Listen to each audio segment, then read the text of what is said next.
बहुत बहुत स्वागत है सर आपका। सर आज थोड़ा लेट हो गया मैं। नहीं सर, आपने इतने व्यस्त समय में से समय निकाला, तो हम सीधे प्रश्न चालू कर देते हैं। ठीक है सर। आज हम सीधे प्रश्न शुरू करेंगे। तो बहुत बहुत स्वागत है सर एक बार आपका फिर से, और हर बार की तरह फिर से सर एक बार आपके प्रश्नों के उत्तर देने को उपस्थित हैं। सर पहला प्रश्न निधि रघुवंशी जी का है। इनका 7वां महीना है और ये भोपाल मध्य प्रदेश से है। इनका कहना है, सर नमस्कार, मेरा प्रश्न है, अगर कभी मैं पीड़ा में हूँ, खासकर प्रेगनेंसी के समय मेरे पैरों में बहुत दर्द होता है और मेरे आसपास मेरे पति के अलावा कोई ऐसा नहीं है जिससे मैं मदद ले सकूँ। वो अपनी इच्छा से मेरे पैर दबाना चाहते हैं, क्या तब भी मुझे पाप लगेगा? और गुरुजी कभी ऐसा भी होता है कि उनके पैरों में दर्द होता है तो वो मुझसे कहते हैं कि तुम पैर रखकर केवल दबा दो क्योंकि मेरा वजन कम है, और मैं हाथ से दबाऊँ तो ठीक से आराम नहीं मिल पाता उन्हें। उनका कहना है कि मुझे दिक्कत नहीं है, तुम दबाओ पैर, मतलब उससे मुझे आराम मिलेगा। अब मैं उनकी बात मानूं या बड़ों की, कि जो कहते हैं कि पति के पैर नहीं छूते या पति के पैर नहीं दबाते उससे पाप लगता है, और पति का नाम लेने से, और क्या पति का नाम लेने से पति की आयु कम होती है? उनके एक दो प्रश्न हैं, ऐसा भी सब कहते हैं। मैं इन प्रश्नों से बहुत परेशान हूँ गुरुजी, तो कृपया मेरा मार्गदर्शन करें कि हमारे ग्रंथों में भी ऐसा कुछ लिखा है? निधि रघुवंशी। निधि, आपके प्रश्न का जो एक सबसे सरल उत्तर है वो ये है, 2 हिस्सों में उसका उत्तर दिया जा सकता है। एक हिस्सा ये है कि हमारी संस्कृति ये कृतज्ञता वाली संस्कृति है, और हमारी संस्कृति ये हायरार्कियल सिस्टम को एक्नॉलेज करती है। जैसे उदाहरण के तौर पे किसी ने मुझसे प्रश्नोत्तरी सत्र में पिछले साल पूछा था कि क्या पुरुष और स्त्री बराबर हैं? जी। तो मैंने कहा था कि पुरुष और स्त्री बराबर नहीं, कॉम्प्लीमेंट्री हैं। तो उसने कहा, यानी उसका प्रश्न का उद्देश्य ये था कि फिर पति और पत्नी में से भी तो दोनों बराबर है, मतलब the western school of thought what they recognise it as. तो मैंने कहा नहीं, उसमें नहीं है, क्योंकि आप पुरुष और स्त्री पूछ रहे हो या पति और पत्नी पूछ रहे हो? जी सर, है ना। आप लड़का या लड़की पूछ रहे हो या छात्र और छात्रा पूछ रहे हो? क्योंकि एक लड़का जब किसी कॉलेज में एडमिशन या स्कूल में एडमिशन ले लेता है तो वो उस स्कूल का छात्र हो जाता है ना, वो उसके पहले छात्र नहीं था। वैसे ही एक लड़का और लड़की जब विवाह करते हैं, पुरुष और स्त्री मान लें हम, विवाह करते हैं, तो विवाह करने के बाद वो पति पत्नी इसलिए बनते हैं क्योंकि वो एक मैरिज नाम के इंस्टीट्यूशन को स्वीकारते हैं। जी। जैसे हम किसी स्कूल या कॉलेज में अगर एडमिशन लेंगे तो वहाँ के नियम कायदों को स्वीकार करके हम उसमें एडमिशन लेते हैं। समाज जीवन उन्नत रहे, समाज जीवन सुरक्षित रहे, इसके लिए ये नियम कायदे बनाए गए थे। जैसे उदाहरण के तौर पे अगर मैं किसी कॉलेज में एडमिशन लूँ, and if I defy the rules of the college for example, और अगर मैं कॉलेज के नियमों की धज्जियाँ उड़ाने में लगा रहूँ, तो कॉलेज के जीवन में मेरे ऊपर तो असर पड़ेगा ही, शायद मुझे निकाल दिया जाएगा, लेकिन दूसरे लोग भी उसको देख के फिर वैसा करने की कोशिश करते हैं। हम सही कह रहे हैं, गलत कह रहे हैं? इसलिए समाज में एक हायरार्कियल ऑर्डर बनाया गया था कि जिसमें हमने बाय डिफ़ॉल्ट रूप से, इसका और कोई कारण नहीं है, पति को हमने ये कहा कि पति की भूमिका जो है वो पत्नी की भूमिका पति की अनुचरणी है, मतलब वो पति का अनुगमन करेंगी। पति जिस रास्ते पर है उस रास्ते पर पत्नी चले, ये तो कहा है, लेकिन हम आधा ही सुनते हैं। अब हमसे कई लोग इस समय ऐसा पूछते हैं कि ऐसा है तो फिर तो ये बायस्ड हो गया। हमने कहा कैसे हुआ? तो बोले पत्नी पति के अनुगामिनी क्यों है? पति को भी तो पत्नी का अनुगामिनी होना चाहिए, पीछे चलने वाला, यानी उनकी बात मानने वाला। तो हमने कहा हाँ, आप ये समझ नहीं रहे हो, पति को कहा गया है, जैसे अयोध्या का वर्णन करते समय जो कहा गया है वो ये कहा गया है कि स्त्रिया पतिव्रता, पहली लाइन में स्त्रिया पतिव्रता थी अयोध्या की, यानी स्त्रिया पति को ईश्वर मानती थी। लेकिन अगली लाइन में लिखा है कि स्त्रिया पतिव्रता पुरुष ही धार्मिक, पुरुष धर्म मार्ग पर चलने वाले थे। तो जब पुरुष धर्म मार्ग पर चले तब स्त्री को उसका अनुगमन करना है, ये कहा गया है। तो पुरुषों के लिए तो बहुत बड़ी शर्त है। आप सोचिए कि अगर मैं आपसे कहूं कि ज्यादा आसान क्या है, यहाँ से आपको बद्रीनाथ जाना है, यहाँ से आपको इजराइल जाना है, तो रास्ते को ऐसा खोजते हुए आपको ही खोजना है और आपको ही वो पहाड़ों में से जाना है और समंदर, ये ज़्यादा आसान है, या कोई आपके साथ में चलेगा, आपको सिर्फ उसके साथ जाना है? तो आप तो कहोगे ज़्यादा इजी, कोई किसी को अगर चल, उसके लिए टफ है, मुझे तो सिर्फ फॉलो करना है। तो टफ वो उस इंसान के लिए था। और हम पहले भी कई बार ये चीज़ कह चुके हैं कि वाल्मीकि रामायण में स्पष्ट उल्लेख है कि सीता जी ने राम जी को धर्म का प्रवचन दिया हुआ है कि भगवान अभी आपके जो है, आपके कंधे पे जो धनुष है, उस धनुष का उपयोग सिर्फ हिंसक पशु और राक्षसों के ऊपर हो, किसी भी निरीह के ऊपर इसका उपयोग ना हो, इसका आप ध्यान रखिएगा। अब ये उपदेश देने वाले वो सीता जी हैं, है कि नहीं? रामायण में ही रावण को पत्नी ने उपदेशित किया हुआ है कि ये धर्म नहीं है जो आप कर रहे हैं, ये उपदेशित किया हुआ है। तो इसी तरह से हम ये समझा रहे हैं कि जो प्रश्न आपका था हम उस पर आ जाएं कि नाम पहले हम उल्टा ले लेते हैं कि क्या पति का नाम लेना चाहिए, नहीं लेना चाहिए। इसलिए नहीं लेना चाहिए, ये अब हमारे में विकृति बहुत ज़्यादा लोगों में आ गई है। ये विकृति है तो इससे क्या होगा, ये तो पाप है, मतलब शास्त्रीय दृष्टि से वो पाप है, वो आज नहीं तो कल आपको भुगतना पड़ता है। और भगवान की लाठी की आवाज़ बहुत साइलेंट है, वो आपको समझ में भी नहीं आएगी किस जगह का किया हुआ पाप कहाँ से जाके निकला है, वो तो समझ में ही नहीं आएगा। भगवान की इक्वेशंस ही वैसी हैं। तो इसलिए नहीं लेना चाहिए क्योंकि हम हायरार्कियल ऑर्डर में जब हम शादी में गए हैं, विवाह हो गया है हमारा, हमने अग्नि को साक्ष्य मानकर फेरे ले लिए वैदिक परंपरा से, तो हमने उन नियमों को स्वीकार किया है, दोनों ने ही, पति और पत्नी दोनों ने। पति का कि मैं पत्नी का रक्षण करूंगा। आपको आश्चर्य होगा, वो सप्तपदी आप जो लेते हैं उसके अंदर एक शर्त ये भी है कि पति अगर कोई व्यय करेगा तो वो पत्नी को बता के करेगा। मतलब ऐसा नहीं कि पति ने कार्ड स्वैप कर दिए और सब क्या कर दिया, पत्नी को बताएगा वो कि मैं क्या इसमें आपकी सहमति है, मैं ये खर्चा करने जा रहा हूं। तो कितने पति करते हैं, लेकिन वो पति के लिए भी शर्त है, रक्षण करूंगा, पत्नी को अपने सारे धर्म कार्यों में साथ रखूंगा, ऐसा नहीं कि कोई भी धार्मिक कार्य अकेला कर लूंगा। ये सारी चीजें हैं, हमने आपको जैसे बताया। तो पति का नाम इसलिए नहीं लेना चाहिए क्योंकि पिता से कितना भी झगड़ा हो, माता से कितना भी झगड़ा हो, हम उनका नाम तो नहीं ले सकते ना, एक मर्यादा रहती है ना। आप देखिए कितना भी आपका झगड़ा हो जाए लेकिन अपन नाम नहीं लेते, प्रयत्न करना चाहिए कि नाम न लें।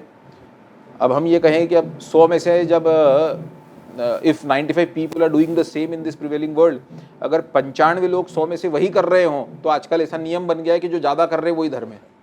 ऐसा करना गलत है। आपके पहले प्रश्न का उत्तर, कर रहे हों हम कुछ नहीं कह सकते।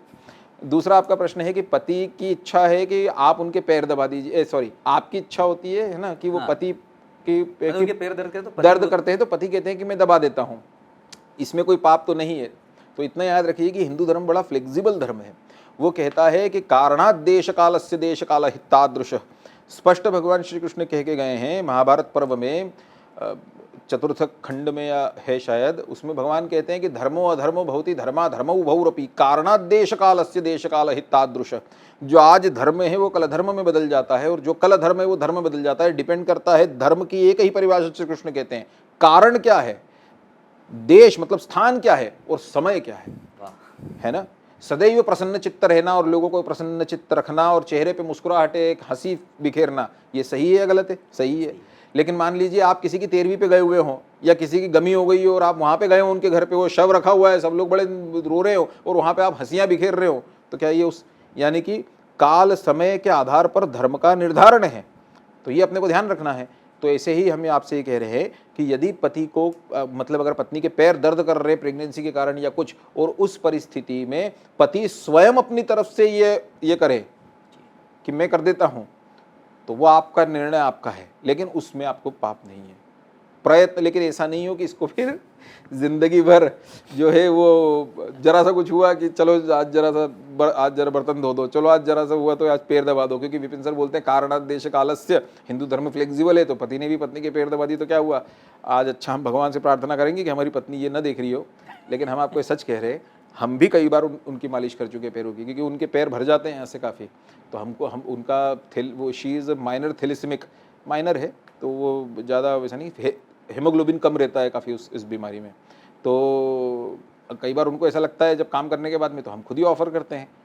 और हम उस भाव से नहीं करते कि वो हमारी पत्नी है, हम इस भाव से, यानी इस भाव से नहीं करते कि हम हायरार्की और ये सब, हम इस भाव से करते हैं कि जीवन में 7 जो फेरे लिए हैं वो ये सोच के लिए हैं कि सुख हो दुख हो साथ में सहेंगे, है ना।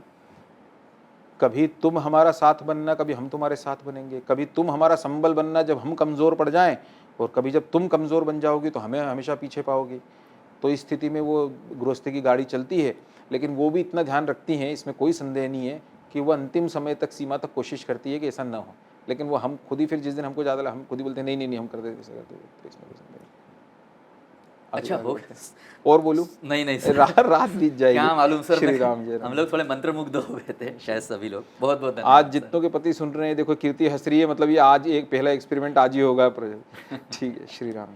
ठीक, मंत्रमुग्ध हो गए थे सर, बहुत ही सुंदर तरीके से आपने वर्णन किया। निधि जी, आपको आपके प्रश्न का उत्तर अवश्य मिल गया होगा। वो दूसरा भी था कि वो अब जो आपका था वो बड़ा nitty-gritty, you entered into the nitty-gritty, कि वो वजन ज़्यादा है कम है, वो क्षमा करिए, अब उसमें मैं कुछ नहीं कर सकता। अगला प्रश्न सर सौम्य प्रभा महंत जी का है। इनका 7वां महीना है, उड़ीसा से है ये। इनका प्रश्न सर वीडियो फॉर्म में है। मेरा नाम सौम्य प्रभा महंत, प्रेगनेंसी मंथ 7, स्टेट ओडिशा। पूज्य गुरुजी को मेरा प्रणाम। गुरुजी, मेरे से प्रेगनेंसी मंथ के काउंटिंग में गलती हो गई, जिसके कारण मैंने तीसरे महीने के वैदिक मंत्रों को चौथे महीने में सुना। इस तरह चौथे महीने का 5वें और 5वें महीने का 6वें महीने में सुना, लेकिन 7वें महीने से सही हो गया। तो जो सुनने में गलती हुई है, माह के अनुसार वो मेरे शिशु के लिए लाभदायक होगा कि नहीं? धन्यवाद, नमस्कार। श्री क्या नाम है? इनका नाम है सौम्य प्रभा महंत। सौम्य प्रभा, बिल्कुल भी आप चिंतित मत रहिए। भगवान तो करुणा के सागर है। मतलब वैदिक मंत्र को आपने दूसरे मंथ में, अगर आपको कृष्णा कमिंग ने कहा था सुनने को, और अगर तीसरे महीने में सुना और तीसरे महीने वाले को चौथे महीने में सुना, या इसका उल्टा हुआ, इसका आप इतना सोच मत रखिए। इसका कोई विषय नहीं है। दूसरी बात यह है कि मान लीजिए कल मेरा जन्मदिन था, मान लीजिए, या आपका ही कल जन्मदिन था, और आपके दोस्तों को किसी को सुबह याद आया आज, और उसने आज आपको गिफ्ट दे दिया, है ना? तो आप थोड़ी एक हाथ लाइन बोल देंगे कि मेरा बर्थडे तो कल था, तो उसने कहा मुझे आज याद आया और मैं तेरे लिए अभी दूर से आया और मैंने गिफ्ट लेके आया। तो बस आप इतना ही इसको कोरिलेट करके रखिए। इससे ज़्यादा आप you shouldn't get deeper into the details. आप इसके ज़्यादा गहराई में मत जाइए। अपने यहाँ पे ऋषियों ने अपनी संस्कृति में शरीर के निर्माण की अवस्था को बहुत केयरफुल स्टडी किया था, और उस केयरफुल स्टडी के दौरान उन्होंने ये पाया था कि किस महीने में कौन सी चीज़ें सबसे ज़्यादा लाभप्रद होती है। लेकिन ये सबसे ज़्यादा था। इसका मतलब ये नहीं कि अगर हम थोड़ा भी इधर उधर करते तो इससे कोई होता है, नहीं। शिशु अपना भाग्य, अपना भवितव्य, अपने पूर्व जन्मों के कर्म के साथ सबसे ज़्यादा प्रभावित होता है। ये जो हम कर रहे हैं ये हमारे मानवीय प्रयत्न हैं, जो हमको भगवान ने ही गिफ्ट के तौर पे दे के रखे हुए हैं। कोई ये कहे कि भगवान जैसे अगर भगवान की ही कृपा होती है या ऐसा ज्योतिष से होता है, तो फिर दवाइयाँ क्यों खाना, डॉक्टर क्या क्यों जाना, है ना? ऐसे भी बुद्धिमान लोग हम उनसे कहते हैं कि डॉक्टर को तुम क्या मानते हो? डॉक्टर को क्या मानते हो? डॉक्टर साइंटिस्ट ने जिसने दवाई बना दी उसको तुम ऋषि नहीं मानते? वो डॉक्टर के यहाँ तुम जाओ, ये प्रेरणा तुमको देने वाले भगवान नहीं है? अभी भी आदिवासी अंचलों में घरों पे ही सब, वो झोपड़ियों में ही प्रेगनेंसी हो रही, सारी डिलीवरी हो रही है। तो फिर तुमको ये सामर्थ्य देने वाले कि तुम डॉक्टर के यहाँ जा सकते हो, तुमको ये सामर्थ्य देने वाले कि तुम कृष्णा कमिंग से जुड़ सकते हो, ये कौन था? वो भी तो भगवान ही है। तो भगवान की ही इच्छा से तुम डॉक्टर के यहाँ जा रहे हो, भगवान की ही इच्छा से डॉक्टर तुमको मेडिसिन लिख के दे रहा है, और भगवान की ही इच्छा से मेडिसिन खाई जा रही है जी। तो जो कर रहे हैं वो तो वही है। तो इसीलिए अपने को यही मान के चलना चाहिए। और दूसरा आपका जो प्रश्न था कि क्या इससे कुछ लाभ होगा, इसके अलावा भी कोई प्रश्न था? नहीं, बस यही था सर। तो उससे वो आप इतना मत सोचिए, वो होगा। बहुत बहुत धन्यवाद सर। सौम्य प्रभा जी, अब आपका शायद टेंशन समाप्त हो गया होगा। धन्यवाद सर। अगले प्रश्न की तरफ। रुचि चौहान जी का प्रश्न है सर, इनकी डिलीवरी हो चुकी है, यह नासिक से है, महाराष्ट्र से। नमस्ते सर, मुझे 7 सितंबर को बेबी गर्ल हुई है। मैं आपको और पूरे कृष्णा कमिंग टीम को बहुत बहुत धन्यवाद करती हूँ। मैंने कृष्णा कमिंग को तीसरे माह में ही ज्वाइन किया था। सर, मेरा प्रश्न था कि पहले रिपोर्ट में सब अच्छा था, लेकिन अब डॉक्टर बोल रहे हैं कि बच्चे के हृदय और किडनी में थोड़ा सा प्रॉब्लम है। तब से मुझे थोड़ी टेंशन होने लगी है। कुछ भी समझ में नहीं आ रहा है कि मैं क्या करूँ। कृपया मेरा मार्गदर्शन करें, और यदि इसके लिए कोई मंत्र या पूजा पाठ कितने महीने थे? डिलीवरी होंगे लिए रुचि, मुझे ऐसा लगता है, मेरे अपना निजी अनुभव भी ये रहा है कि डॉक्टर हमेशा थोड़ा सा परसेंट ज़्यादा करके बोलते हैं, और थोड़ा क्या अच्छा खासा परसेंट ज़्यादा करके बोलते हैं। उनको अगर लगता है कि कोई चीज़ 25 थोड़ी सी गड़बड़ है, तो वो जानबूझ के आपको 50 से ज़्यादा बोलेंगे, ताकि उनका एक स्पेस रहता है। दूसरा, आप कल संपर्क करिएगा, उदय है ना? तो इसके लिए शास्त्रों में उल्लेख है। जैसे अगर कभी एक केस आया था उसमें आंखों में दिक्कत आ गई थी, तो चाक्षुषोपनिषद अपने वेदों में हिस्सा है, बहुत छोटा सा है, उसको रोज पाठ करना चाहिए। वैसे ही ये इसके लिए भी है अपने यहाँ पे, तो वो आपको कल धन्यवाद सर। अगले प्रश्न की तरफ चलते सर। देवा पर जिसने भगवान पर विश्वास में अपनी कंपित कर दिया, उसने सब खो दिया। और जिसने भगवान पर विश्वास रख के ये सोचा कि सब जो आज तक सही हो गया वो आगे भी सही होगा, तो सही ही होगा, आप चिंता मत करिए, है ना? बहुत बहुत धन्यवाद सर। अंकिता जी का है सर अगला प्रश्न। इनका चौथा महीना राजस्थान से है। प्रणाम गुरुदेव, मेरा एक गर्भपात हो गया था। अभी 4 महीने की शुरुआत हुई है इस बार, तो मेरा सवाल है कि 9 महीने तक नियमित रूप से किसका पाठ करें जिससे आने वाली संतान संस्कारी और बुद्धिमान हो? अपने इष्ट का। इस संसार में हम बार बार लोगों से ये कहते हैं कि हमको ये समझना पड़ेगा कि सकाम पूजा हिंदू धर्म में क्यों है, गणपति अगर है तो क्यों है ना, दुर्गा है तो क्यों है, राम है तो क्यों है। तो ये हमको ये समझना पड़ेगा कि ये सब कॉन्शियसनेस है। उदाहरण के तौर पे हमने मेधा को, बुद्धि को गणपति से एसोसिएट किया हुआ है ना। हमने मान लीजिए मर्यादा को, संयम को हमने राम जी से, कर्तव्य कठोरता को राम जी से एसोसिएट किया हुआ है। हमने प्रेम को कृष्ण से एसोसिएट किया हुआ है। अभी हम जा रहे थे तो एक ऑटो के पीछे लिखा हुआ था कि शाम की दीवानी है ना, शाम का दीवाना, शाम के दीवाने से ऑटो के पीछे लिखते वो लोग। हमारी पत्नी भी साथ में थी, तो हमने उन्हें कहा कि देखो कभी भी सोच सकते हो कि अपने को विचारों में भी आता है कि लिखा रहेगा राम की दीवानी, कद्दिस नहीं आएगा। तो देखो कितना अंतर है। तो हम सिर्फ ये समझाने का प्रयत्न कर रहे हैं कि आपके जो इष्ट हों उनका सबसे अच्छा है। अगर आपको कृष्ण भगवान इष्ट लगते हैं तो वो सबसे अच्छा है। क्यों? क्योंकि उनमें आपकी श्रद्धा बलवती है और बलवती होने में आसानी होगी, और भगवान ये श्रद्धा के बस में हैं। हम कई बार ये बोल चुके हैं कि यो यो याम याम तनुम भक्तम श्रद्धयार्चितम इच्छति तस्य तस्याचलाम विद्या विदधामेव, भगवान श्री कृष्ण कहते हैं। भगवान कहते हैं कि जिसकी जिसमें श्रद्धा प्रगाढ़ हो, मैं उसी में उसकी श्रद्धा बलवती कर देता हूं, जो जिसमें श्रद्धा करता है। तो अगर आपको कृष्ण के प्रेम रस में हो तो बस उसी का ही करने से हो जाएगा। ये सर्व सामर्थ्यवान है। ईश एको देवो सर्वभूतेषु गूढ़ा सर्वभूतांतरात्मा, वेदोपनिषद कहते हैं। तो इसीलिए ये सब एक है। अपने को लगता है, कोई पूछे कि अगर भगवान सर्वव्यापी हैं, भगवान सर्वदूर, भगवान तो खुद ही कहते हैं कि अहम सर्वस्य प्रभो मत, मैं ही सब कुछ हूँ। तो फिर अगर मैं वो सब जगह हैं तो फिर क्यों गणपति और ये क्यों? तो हम लोगों को हमेशा यही कहते हैं कि हवा सब जगह है, तो फिर हवा भराने क्यों जाते हो? तो हवा तो सब जगह है, तो गाड़ी में हवा भराने क्यों जाते हैं? तो उस जगह वो कॉन्सेंट्रेटेड रूप में उसका कॉन्शियसनेस है। तो हमें इतना याद रखना है कि जिसमें हमारी निष्ठा सबसे ज़्यादा लगती हो उसी भगवान की आराधना करना चाहिए। उसके व्यतिरिक्त जब ज्योतिष के हिसाब से अगर लगना आता हो, तो हमारी जब कुछ समस्याएं होती है, कुछ होता है, तब ज्योतिष के निदान निकलते हैं कि इनकी उपासना करने से और ये उपासना करने से ये शमन होगा, तो वो बात अलग है। अदरवाइज जो आपका अभी प्रश्न है कि अभी आपके गर्भ में एक शिशु है और आप संस्कारित और मेधावान शिशु चाहती है, तो हिंदू धर्म गणपति को मानता है इस मामले में। लेकिन अगर मान लीजिए कोई मुझे ये कहे कि मेरी पसंद की मिठाई रसमलाई है, लेकिन बर्फ़ी खाने से जो है वो इंसान जो है वो मेधावान होता है ना, तो बर्फ़ी के प्रति मेरी श्रद्धा ही नहीं, मुझे अच्छी नहीं लगती, तो मैं कितने दिन तक और कितने मन से खा पाऊंगा। लेकिन अगर कोई मुझे रसमलाई खाने को बोल दे तो मैं दिन भर बैठ कर रसमलाई खाते रहूँगा क्योंकि मुझे अच्छी लगती है। तो भगवान कहते हैं सब में मैं ही हूँ, तुम्हारी श्रद्धा जिसमें बलवती हो जाए वही मेरे लिए सही। और अदरवाइज हम आपको बता देते हैं, शास्त्रीय दृष्टि से भगवान गणपति वो बुद्धि के, मेधा के भगवान हैं। तो पूरा अथर्वशीर्ष इसी चीज़ में है कि वो अपने को भगवान गणपति की आराधना करनी चाहिए, चतुर्थी का उपवास रखना चाहिए। पति रखे तो बहुत ही अच्छा है, अथर्वशीर्ष का पाठ करना चाहिए, कम से कम चतुर्थी को कर ले, वैसे तो रोज ही करना चाहिए अथर्वशीर्ष का। पहले घरों में, मतलब हम दक्षिण के लोगों के घरों में किसी भी छोटे बच्चे को, महाराष्ट्र में आप किसी भी छोटे बच्चे को पहले के लोगों से पूछेंगे तो अथर्वशीर्ष सबसे ऑर्डिनरी चीज़ थी। ऑर्डिनरी मतलब श्री राम जन्म, मतलब वो आना ही चाहिए। मतलब तुम्हारे उपनयन हो गया, तुम बच्चों का हो गया, यज्ञोपवीत हो गया, उनको अथर्वशीर्ष नहीं आता, ऐसा बोला जाता था। तो अथर्वशीर्ष करना चाहिए गणपति का।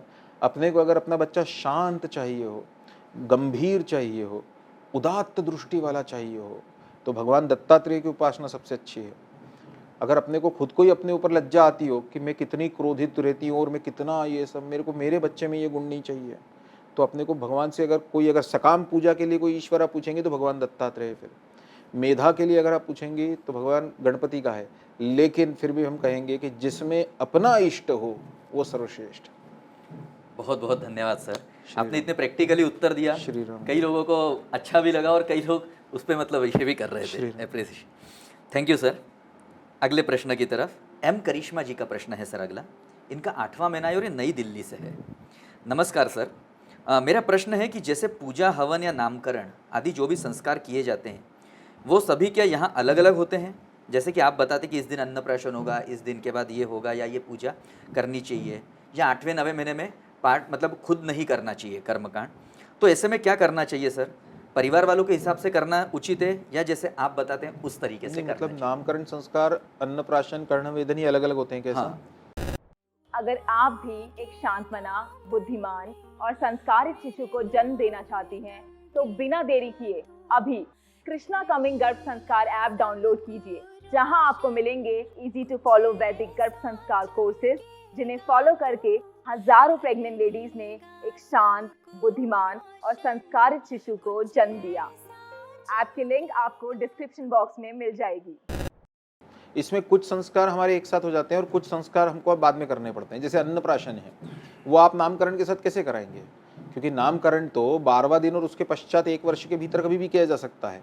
तो नामकरण अगर आप नाम किसी बच्चे का 1 साल बाद तो रखेंगे नहीं, 8 महीने बाद तो रखेंगे नहीं, नाम तो हम जल्दी रखते हैं जनरली। तो नामकरण संस्कार के साथ में अन्नप्राशन नहीं हो सकता जी। क्योंकि अन्नप्राशन पहली बार शिशु को अन्न खिलाना है, तो वो तो हो ही नहीं सकता। तो अन्नप्राशन वैसे भी बाद में होता है, 6 महीने बाद। वो सब नक्षत्र तिथि वार निकलता है, यहाँ तक कि अब वो श्री राम जय राम जय जय राम जो गुरुजी अभी कृष्णा कमिंग से करा रहे हैं, वैदिक हमारे रिश्तेदार हैं वो, तो वो कठोर हैं इस मामले में। पता नहीं कुछ लोगों ने अगर करा होगा तो उन्हें पता नहीं, उन्हें अनुभव आ गया होगा। तो अब हमारा एक ही रक्त है, तो वो भी इस मामले में बड़े कठोर हैं कि साहब ब्राह्मण का अलग होता है, दूसरे वर्णों का अलग होता है और वर्णों का अलग होता है, एक साथ नहीं करा जा सकता। जैसे अगर हम ये चाहें कि 2 लोग भी साथ में बैठ के कर ले, एक ब्राह्मणेतर है, तो वो नहीं करना चाहिए, क्योंकि ब्राह्मण के लिए वैदिक परंपरा से है और अन्यान्य के लिए वो शास्त्रोक्त परंपरा से है, तो इसीलिए वो अलग अलग होते हैं। तो तिथि तो अलग अलग ही होगी, लेकिन कुछ की क्लब हो जाती है। जैसे मान लीजिए नामकरण संस्कार है और उसके अलावा और कोई संस्कार जिसको क्लब किया जा सकता हो, जो कुछ दिनों बाद ही कराया जा सकता है, उसको एक साथ कर सकते हैं। इसमें से कोई संदेह नहीं है, इसमें कोई समस्या नहीं है ना। तो ये किया जा सकता है, पर वो तिथि नक्षत्र वार वो हम बताते हैं उसी हिसाब से होगा। हम आपके बताए हुए तिथि नक्षत्र वार पे नहीं कर सकते, वो इसे और कोई कारण नहीं है। ये वैसा ही है कि अगर आप टाटा कैंसर हॉस्पिटल में, अगर भगवान न करे किसी को अगर ऐसी ज़रूरत पड़े कि वो सांगली में रहता हो या वो कोई बरेली में रहता हो और अपने यहाँ उसने कोई बायोप्सी करा ली या कुछ टेस्ट करा लिए और फिर उसने इच्छा करी कि मैं टाटा मेमोरियल में जाके एक बार दिखा के आता हूँ, तो जब वो टाटा मेमोरियल जाता है तो टाटा मेमोरियल वाले वो टेस्ट फिर से टाटा मेमोरियल में करवाते हैं, क्योंकि दे डू नॉट ट्रस्ट। तो वैसे हमारे साथ थोड़ी सी समस्या है, हम आपने किससे तिथि नक्षत्र वार निकाला उस पर नहीं चल सकते। अगर आपका परिवार उसको ही कह रहा है तो हम तो हमेशा कहते हैं कि आपको अगर वहीं पे आसपास कोई वैदिक शास्त्र संपन्न कोई मिल रहे हो तो आपको करा लेना चाहिए, लेकिन अगर वो न मिले तो कृष्णा कमिंग की ही तिथि वार नक्षत्र पे होगा। जी जी सर, बहुत बहुत धन्यवाद सर। करिश्मा जी को उनके प्रश्न का उत्तर अवश्य मिल गया होगा। सर अगले प्रश्न की तरफ चलेंगे। सरिता शर्मा जी का है, इनकी भी डिलीवरी हो चुकी है सर, ये चंडीगढ़ से है, पंजाब हरियाणा। नमस्ते गुरुजी, कृष्णा कमिंग की वजह से गर्भावस्था से लेकर शिशु के जन्म तक की यात्रा बहुत ही सुखद और आनंदमयी रही। इसके लिए आपका और कृष्णा कमिंग की पूरी टीम को बहुत बहुत धन्यवाद। मेरा प्रश्न शिशु से ही संबंधित है। हमारा बेटा अक्सर सोते समय रात को सोते में घबरा जाता है और फिर डर से रोने लग जाता है और ठीक से रिलैक्स होकर सो नहीं पाता है, फिर मोस्टली अनकंफर्टेबल जैसा ही रहता है। आप प्लीज़ कुंडली देखकर हमें गाइड करें कि किस ग्रह की वजह से है या फिर एक नॉर्मल बात है। घर में सबको इसका रोना चिंतित कर देता है और डॉक्टर से चेकअप करवाने पे डॉक्टर बोल रहे सब नॉर्मल है। तो एक बार प्लीज़ आप स्वयं उसकी कुंडली देखकर हमें मार्गदर्शन दें। हम आपको उसके जो भी डिटेल्स है, कुंडली, डेट ऑफ बर्थ वगैरह सब शेयर कर देंगे। साथ ही बुरी नज़र से बच्चे को बचाने के लिए हमें क्या करना चाहिए? धन्यवाद। अरे आप लोग ही उस पर बुरी नज़र मत डालोगे, इसको कुछ गड़बड़ अगर ये रो रहा है तो it's common, human life is in phases. हमारा जीवन, मनुष्य का जीवन ये फेजेस में है। हम ये पहले की जो पंक्ति बोल रहे थे वो हम इसी मजाक में बोल रहे थे, लेकिन मनुष्यों का जीवन अवस्थाओं में है। किसी मनुष्य को बचपन में आलू का पराठा अच्छा लगता था, उसको बड़े हो जाने दीजिए वही बोलता है कि मुझे अब मेथी का पराठा अच्छा लगता है। तो जीवन प्रावस्थाओं में ना, किसी को बचपन में बहुत गुस्सा आता था, धीरे धीरे उसका गुस्सा चले जाता है, या किसी को बचपन बहुत, उसके बाद में उसको। लेकिन फिर भी अगर आप कह रही हैं तो सिर्फ आपके मन की संतुष्टि के लिए हम ये देख लेंगे कि ये कोई समस्या किसी ग्रह नक्षत्र की तो नहीं है। लेकिन मुझे ऐसा लगता है कि it is because of the over consciousness that the parents are having. आप आपका जो हार्ड अर्न मनी है उसको आप इस तरीके से व्यय करना सही नहीं है। आपने जो पैसा कमाया है उसके लिए मेहनत लगती है, उसके लिए समय लगता है। उसको सिर्फ इसी चीज़ के लिए पत्रिका बनवा लेना, वो हमें तो कोई समझ में नहीं आता। वो अब वो आपण ते चालू केलं आहे का काउंट आता लाईव्ह त्यांच्याशी केव्हाशी होणार आहे तरी एक 5 एक हाँ, अब क्योंकि वो लाइव होने वाला है, मतलब अगर आप अब से जो कुंडली बनेगी उसमें ऐसा नहीं है कि आपको कुंडली भेज दी जाएगी, उसमें आप 45-50 मिनट आपको वीडियो कॉन्फ्रेंसिंग पे कनेक्ट कराया जाएगा। तो आप अपने मन के भी अगर कोई प्रश्न अगर उस शिशु संबंधी, तो वो आपको शिशु की कुंडली उसी पे समझाएंगे, और उसमें अगर आपके कोई प्रश्न हो तो आप बिल्कुल उनसे 1 घंटा लीजिए, वो देंगे आपको।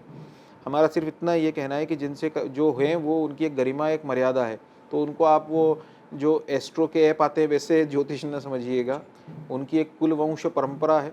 हमारे आग्रह पर, चूँकि हमारे दादाजी मूर्धन्य विद्वान थे तो वो सम्मानित थे, तो इसलिए उन्होंने उस आग्रह को स्वीकार किया हुआ है उन लोगों ने।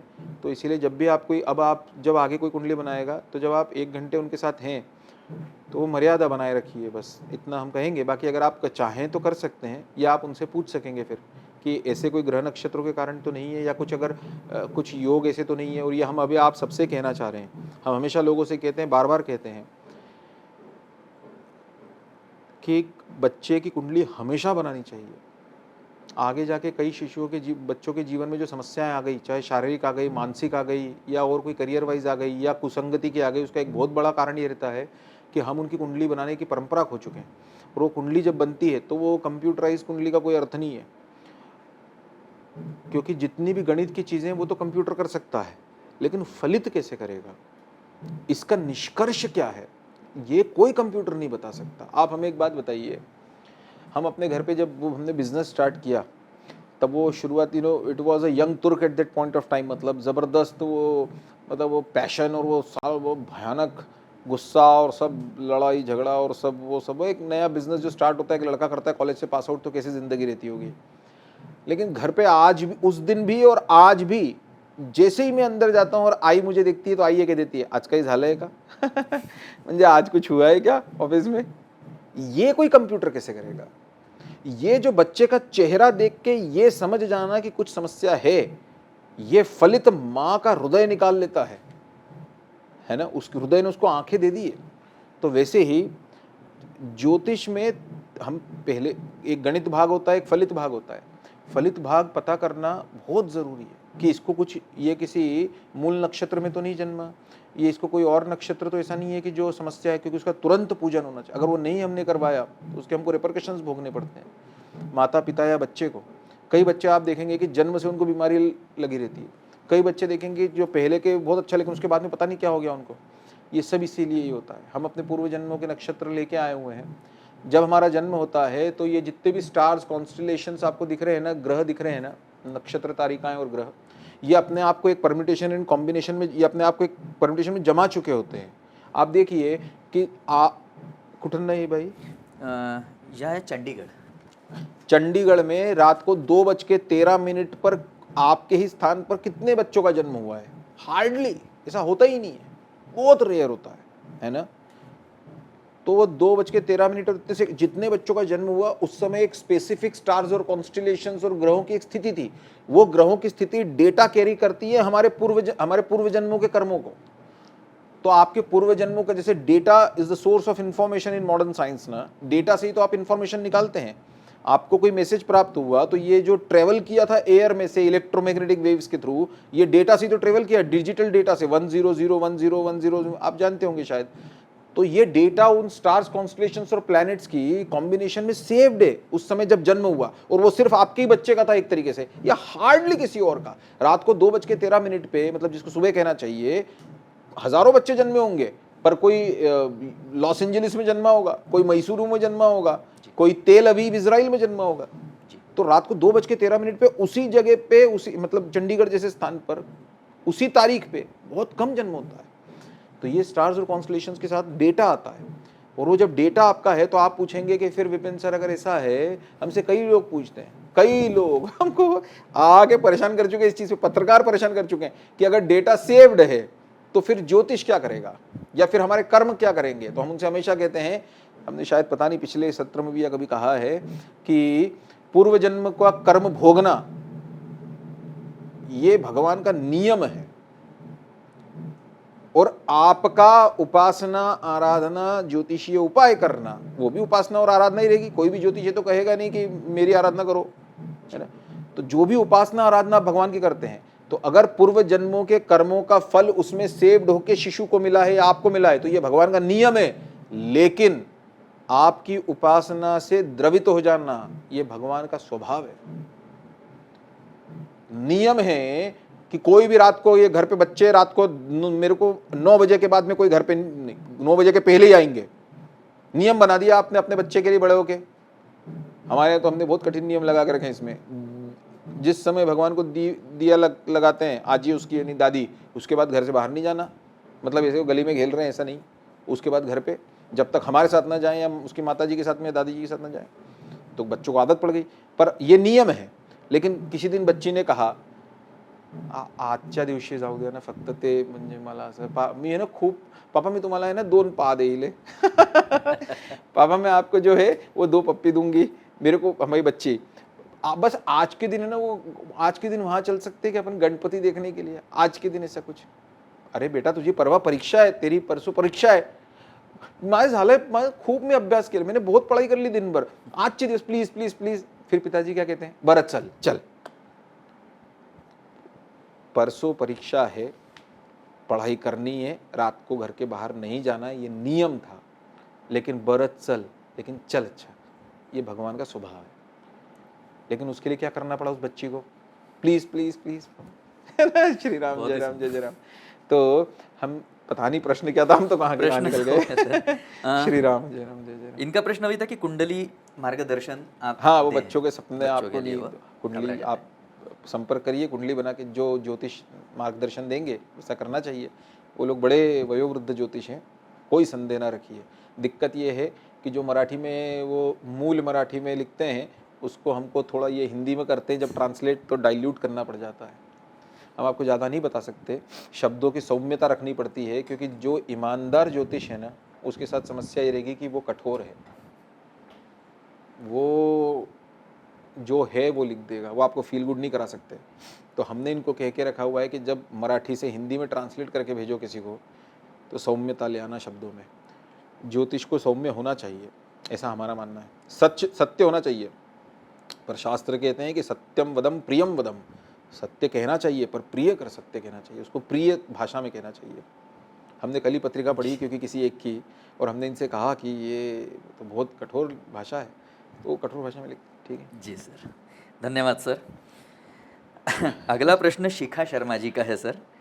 इनका 5वां महीना है और एक कनाडा से है, US. Respected Vipin sir, I am writing to convey the profound desire of many families who are associated with Krishna coming. They wish to continue the upbringing of their children in a modern Gurukul way that combines both science and spirituality. We firmly believe that only you possess the potential, knowledge and wisdom required to start such a Gurukul. We are convinced that this is a divine mandate and will be fruitful through you. Sir, इनका प्रश्न है, Canada में gender reveal कर देते हैं। आपके एक session में ये बात हो रही थी कि फादर को जेंडर नहीं बताना चाहिए पहले, और जिन कपड़ों में फादर उनको देखते हैं फर्स्ट टाइम अपने बेबी को लेते हैं, उन्हीं कपड़ों में जाकर उनको नहाना चाहिए। My request to kindly share more light on this, thank you, जय श्री राम। काय नाव आहे? यांचं नाव आहे Shikha Sharma. Shikha, first of all thanks a lot for the wonderful words that you showed on not only on me but the entire Krishna Coming family, as they are the ones who are actually responsible for 24/7 working tremendously hard around the clock for the delight of people like you. So first of all, thanks for it. I'm touched. It's always been a wonderful experience listening these words. The second thing is about a Gurukulam, that you perceive a need of a Gurukulam in future where there should be a conglomerate, an amalgamation of science with spiritualism. So I always say to people around that science and spiritual, if you want to understand the relationship between science and spiritualism, it's very easy. Science are eyes and spiritualism is the consciousness what the eye should see. Science are the wheels and spiritualism is the wisdom that which direction I should head towards. So amen, I believe that your prayer will be materialized very soon on ground in future. And the second part of your question was that दूसरा भाग काय होतं, जेंडरचं होतं की gender वो Canada में reveal कर देते हैं, तो वो बच्चे का जन्म होते से उसको जो नहलाने पिता ने सवस्त्र नहाना चाहिए, ऐसा शास्त्र कहते हैं। तो क्या प्रश्न क्या है इसमें? उनका ये है कि मतलब इस पे हम आपने कैसे बताया करें, ना, आप हमको तो थोड़ा- पहले ही हाँ, पता है ऐसा। डिटेल, हाँ थोड़ा डिटेल में। अब जिस समय ऋषियों ने ये सब बनाया था, उस समय तो ये स्थिति नहीं थी ना, उस समय सोनोग्राफी होती नहीं थी। ऋषियों ने, आपको क्या लगता है, कली संतरण उपनिषद में यूनिवर्स के इवोल्यूशन का, जिसको भी साइंस में इंटरेस्ट हो, जिसको भी, और दूसरे वो लोग कि जिसको ये देखना हो, मन में दशमलव दशमलव दशमलव दशमलव 1,00,00,000,000,001 इतना भी अगर मन में एक हल्का सा संशय रह जाता हो कि हम सब ये भगवान और सब ये करते हैं हिंदू धर्म में, ये वास्तव में है क्या ऐसा कुछ, ये इसी कोई सुप्रीम पावर ऐसा कुछ है क्या? कली संतरण उपनिषद में यूनिवर्स के इवोल्यूशन का पूरा दिया हुआ है कि कैसे हुआ। आप पढ़ के देखिए और आपको एग्जैक्टली वही लगेगा जो आज चल रहा है स्पेस साइंस। ठीक है, तो जिस समय, लेकिन ऋषियों की एक बहुत ज़बरदस्त चीज़ थी साहब, मतलब इसको कहते हैं बुद्धि। आज के लोगों में मेधा है, बुद्धि नहीं है। मेधा होती है किसी चीज़ की अकल रखना, और बुद्धि होती है कि किसी उस अकल को कैसे उपयोग में लाना, है ना। बंदूक बनाने वाले को बुद्धि थी, है ना, लेकिन उपयोग करने वाले को बुद्धि थोड़ी रहती है। सॉरी, बंदूक बनाने को मेधा थी, पर उसका उपयोग करने वाले को बुद्धि होती तो फिर उसका दुरुपयोग ना होता ना। तो अब बेटा, जिस समय जो ऋषि मुनियों ने सब शास्त्र लिखे थे, उस समय ऋषियों का ये मान्यता थी कि पेट गर्भ में क्या है ये पता नहीं पड़ना चाहिए। अच्छा, हम आपसे एक चीज़ पूछते हैं, चलिए रहने दीजिए, हम सिर्फ ये कह रहे हैं कि अगर वो आपको, चूंकि आप देश काल परिस्थिति के अनुसार आप दूसरे विदेश में हैं और आपको ये चीज़ पहले से पता है, तो क्या करना चाहिए ऐसे समय में? तो कुछ नहीं करना चाहिए, अब जो है वो। बहुत बहुत धन्यवाद सर। शायद आपको आपके प्रश्न का उत्तर मिल गया होगा। हरि नाम का स्मरण करते रहना चाहिए, और क्या भगवान को याद करते रहना चाहिए, मुस्कुराना चाहिए, हंसना चाहिए कि भगवान, अब ऐसी भी एक साइंस निकल चुका है और हमारा मानना है कि इसमें कुछ गलत नहीं है। देखिए, ये ऋषि भी कौन थे? आपके और मेरे जैसे मनुष्य थे, पर उन्होंने अपने तपोबल से अपने आप को, they immerse themselves into so deep into their own consciousness, कि उन्होंने अपने कॉन्शियसनेस को, जैसे science, western school of science जो है ना, वेस्टर्न स्कूल ऑफ थॉट, ये मान के चलता है कि या तो इंसान रहता है सबकॉन्शियस, है ना, कॉन्शियस, अल्ट्रा कॉन्शियस। अब हम मानते हैं कि नहीं, वो अल्ट्रा कॉन्शियस एक चीज़ होती है जो कॉन्शियसनेस सर्वोच्च पे पहुंच जाती है। अच्छा, आप हमें एक बात बताइए, हम थोड़ा सा प्रश्न के इतर जाएंगे। क्या कभी आपको ऐसा लगा कि यही दृश्य मैंने देखा हुआ है पहले, यही इंसान था और यही बात बोल रहा था, और हम सोचते रह जाते कि ऐसा कैसे हो सकता है? जी, आप सब सोचिएगा, क्योंकि आप सोचेंगे ये परिस्थिति तो बनी ही नहीं, इसके पहले तो कभी बनी नहीं सकती, इसके तो मैं जानता ही हूँ अभी 2-3 महीने से या 5 महीने से, 1 साल से, और यही दृश्य, यही जगह, यही इंसान था और यही बोल रहा था। ये कैसे पता पड़ा? आप सोचिए, कैसे पता पड़ा? 1 सेकंड के लिए चीज आती है। अच्छा सोचिए, स्वप्न में आप बहुत सारी चीजें देखते हैं और उस समय आप उस जिंदगी को बहुत शिद्दत से जीते रहते हैं, स्वप्न को आप रोते हैं, हंसते हैं, उस पीड़ा को सहन कर, सब करते हैं, उठते हैं और आपको 99% चीजें गायब हो जाती है। आप याद करने की कोशिश करती कि अभी अब भी मैं उठी हूं, उस समय भी मैं स्वप्न देख रही थी। कौन है ये? कौन सुपर कॉन्शियस में आपको लेके जाता है? ये कौन सुपर कॉन्शियस में लेके चला गया रामानुज को, साइंटिस्ट को, मतलब हमारे लड़के को नहीं, श्री राम रामानुजन को, कि जिनको स्वप्न में पूरी की पूरी थ्योरम का सॉल्यूशन देवी ने दिया। अब you consider Ramanujan is the best of the brains human beings ever produced और नॉट, तो फिर उनको भी ये सुपर कॉन्शियस, तो उन ऋषियों को, ये तो मनुष्यों के साथ की बात है, आपके और मेरे साथ हो गई कि हाँ, इसी इंसान ने मेरे को यही चीज कभी ने, ये मेरे को बोला था कभी, ऐसा कैसे, यही सीन था, यही जगह थी। तो वो ऋषि, हमको कल्पना भी है। आप 7 दिन तक छोड़िए, 2 दिन तक चुप रह के देखिए, एक शब्द नहीं बोलूंगी, हो ही नहीं पाएगा आपसे। अब उन ऋषियों का सोचिए, वो तो तप में कितने कितने क्या कॉन्शियसनेस में पहुंच गए होंगे वो। तो उन ऋषियों ने उस समय कुछ सोच समझ के रखा था, है ना। अब मनुष्य, नए युग काल आया, बीमारियों को हल करने की नई दवाएं आई, नई चीजें आई, उनको हमारा सैल्यूट है जिन्होंने ये आविष्कार किए। लेकिन बुद्धि होने वाला मनुष्य जानता था कि कितना बताना कितना नहीं बताना, है ना। तो वो कुछ चीजें अपने ऋषि छुपा गए अपने से। ठीक, प्रश्न की तरह भी सर जो चीजें आपने बताई बहुत अच्छी लगी, और ये होता है, ये मेरे साथ भी वो हो चुका आपको है। लगता होगा, मुझे तो लगता है मुझे लोग क्या पता नहीं क्या क्या बोलते होंगे कि नहीं, हमें भूख लगती रहती कई है और लोग हंस रहे हैं विपिन सर। श्री राम, वो तो यही सोचते होंगे कि भूख लगती रहती है और विपिन सर पता नहीं। नहीं नहीं, ये होता है सर, और ये मैं भी अनुभव कर चुका हूँ। भूख लगती रहती है फिर भी आप नहीं नहीं ये ना श्री राम। शालिनी चौरसिया जी का सर प्रश्न है अगला। इनकी डिलीवरी हो चुकी है, छतरपुर मध्य प्रदेश से है। देखो, हम आज आपके साथ हैं, कल आपकी दुनिया आपके बच्चे के बीच में मगन हो जाएगी। हमारी तो सच में इच्छा ये रहती है कि जीवन भर का संबंध हो। हमने, हमारे घर पे भी एक सन्यासी की भिक्षा थी। हमने महाराज जी से पूछा कि महाराज जी, गुरु के बगैर मुक्ति नहीं है, हिंदू धर्म तो मानता है इस चीज़ को,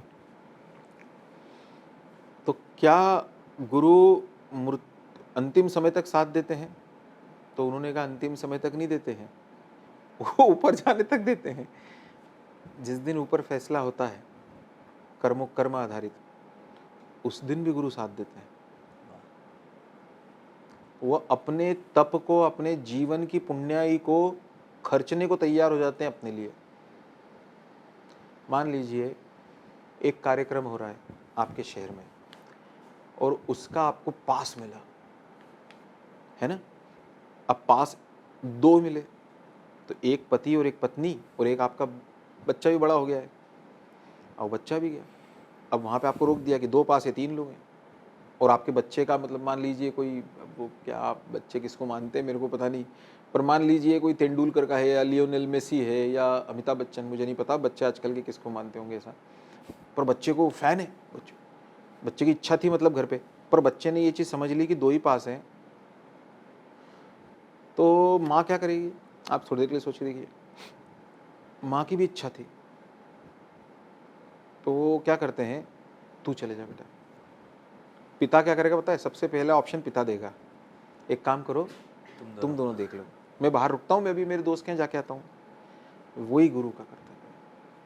वो उस दिन जब अपनी फैसले होंगे ना, वो जिस दिन फैसले की घड़ी आ जाएगी ना, जब सारे अपने आंखों के सामने से स्लाइड शो जैसा गुजार जाएगा कि तुमने क्या क्या बुरा किया है, तारीख, वार, समय बताया जाएगा, स्थान अपने आंखों के सामने से बताया जाएगा। ये देखो ये पाप किया था, ये देखो ये चीज़ की थी, ये देखो इसका मन दुखाया था, ये देखो ऐसा।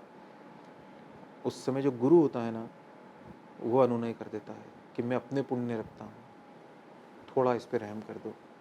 तो हमारी तो इच्छा ये है कि वो हम जीवन भर का संबंध रहे, पर हमें ऐसा लगता है कि अगर न रहा तो फिर हम कम से कम जितनी चीज़ें अपने सनातन वैदिक धर्म के बारे में बता सकें उतनी बता दें।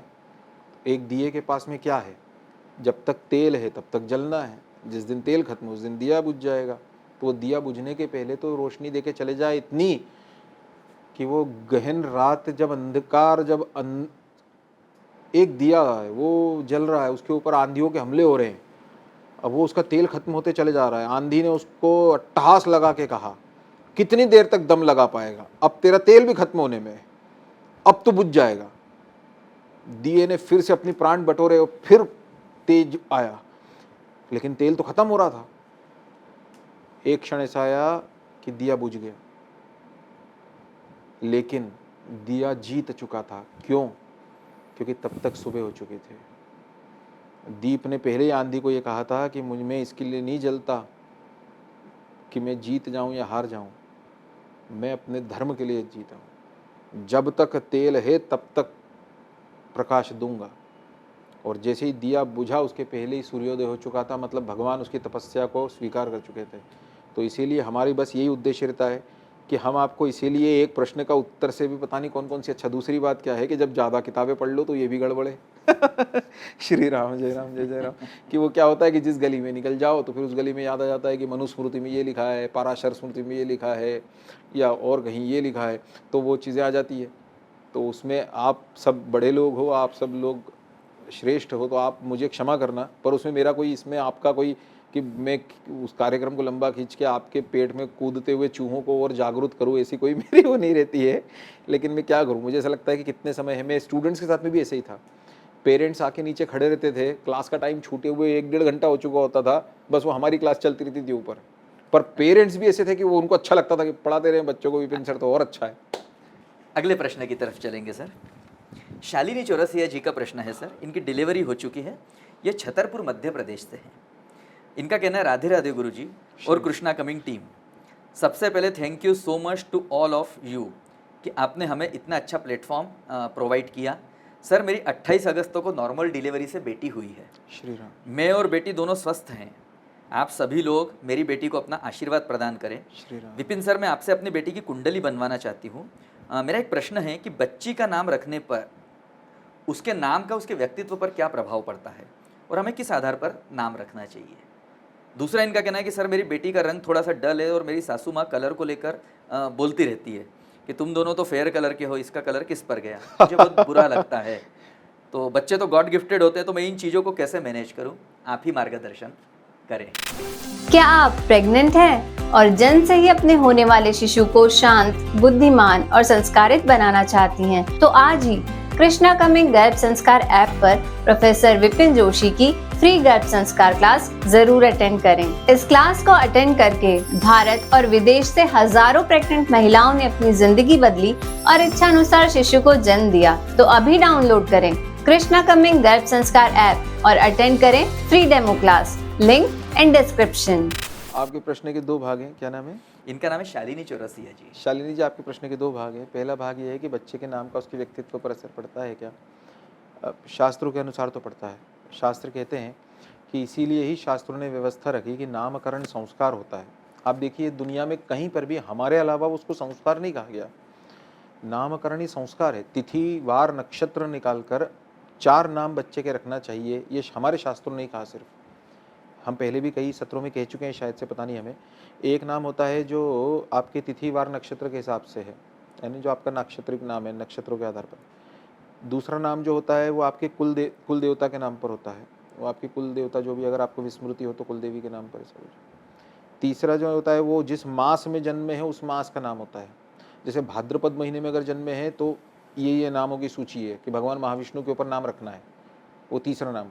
और चौथा नाम जो आप रोज की ज़िंदगी में उसका रखना चाहती हो, क्योंकि मैंने जनरली होता ही यही है, 9 महीने के अंदर ही माता पिता सोच चुके होते हैं कि लड़का होगा तो ये रखेंगे, लड़की होगी तो हमें ये नाम पसंद है ये रखेंगे। तो चौथा नाम वो भी शास्त्र कहते हैं वो रख सकते हैं। साहब ध्यान क्या रखना चाहिए सिर्फ कि जब भी वो बच्चा पूजा करे, किसी कर्मकांड का हिस्सा वो बच्चा भी बनेगा आगे जाकर, तो उस समय अपना नाम, जब वो गुरुजी बोलते हैं कि नाम, अब यहाँ पे नाम उच्चारित करिए, तो अपन बोलते हैं कि विपिन शर्मणा गोत्र काश्यप गोत्रे, तो उस समय विपिन नहीं बोलना, उस समय जो अपना नाक्षत्रिक नाम होगा वही बोलना।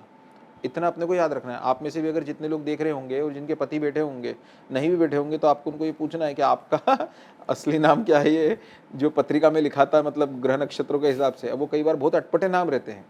हमारे यहाँ एक लड़का काम करता है हमारे ऑफिस में, हमारे यानी कृष्णा कमिंग के नहीं, हमारे दूसरे बिजनेस के। आप सब लोगों का शुभेच्छाएं, हमारे माता पिता के आशीर्वाद रहे। अभी 1100 एम्प्लॉयज़ हमारे पास, तो उसमें एक लड़का है, उसका नाम है करण। तो वो क्या था कि वो करण राज ऐसे नाम रहते थे। तो वो जब हमारे यहाँ नौकरी पे लगा, मेरे को लगता है कम से कम 12-13 साल हो गए होंगे इस चीज़ को, ज़्यादा ही हो गए होंगे, हो सकता है 12 साल तो होंगे। तो हम उसका नाम करण, सबको करण पता था। अब एक दिन उसका जब वो अकाउंट वो ऑफिस का बनता है पूरा, तो पता नहीं किस कारण से, तो हमने उसका आधार कार्ड वो कुछ देखा, तो उस पर लिखा था नागूराम, ऐसा कुछ नागूलाल ऐसा कुछ तो भी। तो हमने कहा क्यों तुम्हारा नाम ये है? तो उसने कहा, उसको लगा रहे विपिन सर को पता पड़ गया। उसने हमको धीरे से बोला हाँ सर। तो मैंने कहा चिंता मत करो, हम किसी को नहीं बताएंगे। तो वो खुश हो गया बहुत। तो कई बार क्या होता है कि ग्रह नक्षत्रों पे आपके पतियों के भी नाम पता है, ऐसे कुछ नागूलाल अगर रखे होंगे तो श्री राम जय राम जय, तो उनको अकेले में पूछना और अकेले में धीरे से बोलना, मैं और किसी को नहीं बताऊंगी, ठीक है। तो ग्रह नक्षत्रों के ऊपर नाम रखना चाहिए। हमारे यहाँ अगर कहा गया है ऋषियों ने, उसका 100% है। उसका कारण ये है कि वो जिस समय जन्मे, जैसे हमने पूर्व में बताया, उस समय नक्षत्रों की एक स्थिति थी, है ना। उस नक्षत्रों की अनुकूलता आपके बच्चों को मिले, जीवन भर आपके बच्चे को मिले, इसीलिए वो नाक्षत्रिक नाम रखा जाता है। एक आपका जो दूसरा भाग था वो तो अत्यंत मज़ेदार है, क्योंकि उसमें ये था कि आपकी सास कहती है कि आप दोनों जो है वो गौरवर्ण हो, और आपका जो शिशु उत्पन्न हुआ है, जो बच्ची उत्पन्न हुई है, वो रिलेटिवली उतनी गौरवर्ण की नहीं है। तो हमारे यहाँ उल्टा हुआ था। हमारे यहाँ आप हमारा चेहरा देख लो, हम तो हमारी आई को इसकी शिकायत भी करते हैं। तो हमारे पिताजी, हमारी आई हमसे, जब वो रामानुज हुआ, पहली जो बच्ची हुई रामांगी, वो तो गेहूं कलर की ही है, लेकिन जब रामानुज हुआ तो हमारी आई हमको यही बोलती थी कि कारे तू तो ऐसा है। मतलब हमारी आई कई बार जो है वो, एक बार उन्होंने गलती से ये प्रश्नोत्तरी सत्र सुन लिया, मतलब तो हमारी आई को भरोसा ही नहीं होता है। तो हम यही चाहते हैं ज़िंदगी भर, भगवान यही रखे उनके मन में, क्योंकि भगवान श्री कृष्ण ने भी यही रखा हमेशा यशोदा के लिए। तो हम तो यही आशा रखते हैं कि वो हमेशा यही सोचे, एला काय तो एला कसं काय बसून दिलं तुम्ही लोकांनी। तो हमारी आई हमको बोलती कि का रे तू असा काळा है आणि रामानुज इतका गोरा कसा झाला है तुम्ही लोग, तो हमारे यहाँ उल्टा केस है, तो क्या कहेंगे। लेकिन याद रखिए, वाल्मीकि रामायण में एक बार हमको किसी ने कहा कि राम थे या नहीं थे, बहुत साल हो गए इस घटना को। तो हमने उनसे कहा कि एक तुम दो नहीं, मतलब एक उदाहरण लेके आ जाओ जिसमें कोई नॉवेल लिखा गया हो या कहानी लिखी गई हो। ध्यान से सुनिएगा। और उस कहानी में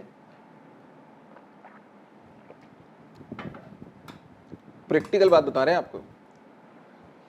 हीरो का जन्म हुआ तो उसमें ये ग्रह था, ये नक्षत्र था, ये वार था, ये तिथि थी, ये ग्रह उच्च पे थे, ये ग्रह निम्न पे थे, ये लिखा हुआ हो नॉवेलिस्ट ने, एक।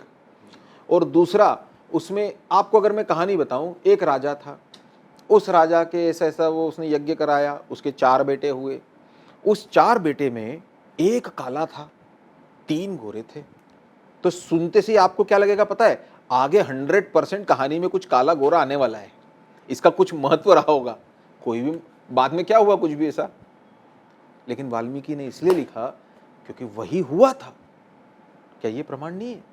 नहीं तो कोई भी कहानी लिखने वाला अगर कहानी लिखता तो ये क्यों लिखता?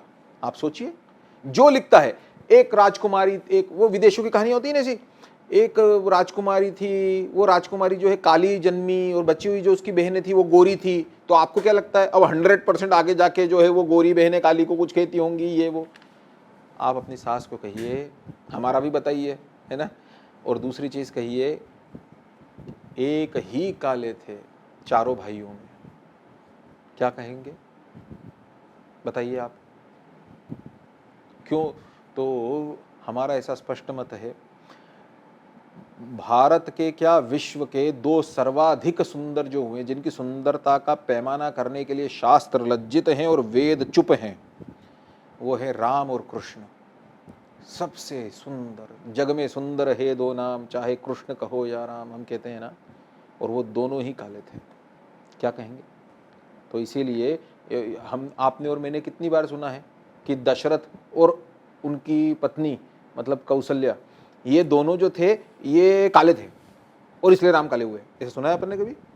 कहीं नहीं लिखा। बट राम काळे झाले आणि राहिलेले म्हणजे 3 भाई जो थे वो गोरे थे। वो सब ऊपर वाले का है, और वो तो हमें तो कभी कभी ऐसा लगता है। चलिए आगे चलते हैं। जी सर। तो ये आप अपनी सास को बताइए कि माँ, हमारे जो विपिन सर है ना, उनके बेटे के साथ में उल्टा उनकी मम्मी बोलती है उनसे कि क्यों तू ऐसा काला है तो तेरा लड़का कैसे हो गया। और दूसरा कि 4 भाइयों में से राम ही काले थे, 3 भाई गोरे, तो ऐसा कैसे हो गया? कहाँ सुना अपन ने कि दशरथ और कौशल्या ये काली थी तो इसीलिए श्री राम जय राम जय जय राम, तो इसलिए रघुकुल शिरोमणि काले। ये सब भगवान का है, भगवान का प्रसाद है, उसको अपने गोद में प्रसाद जैसा लेना चाहिए, वही हमारा मानना है।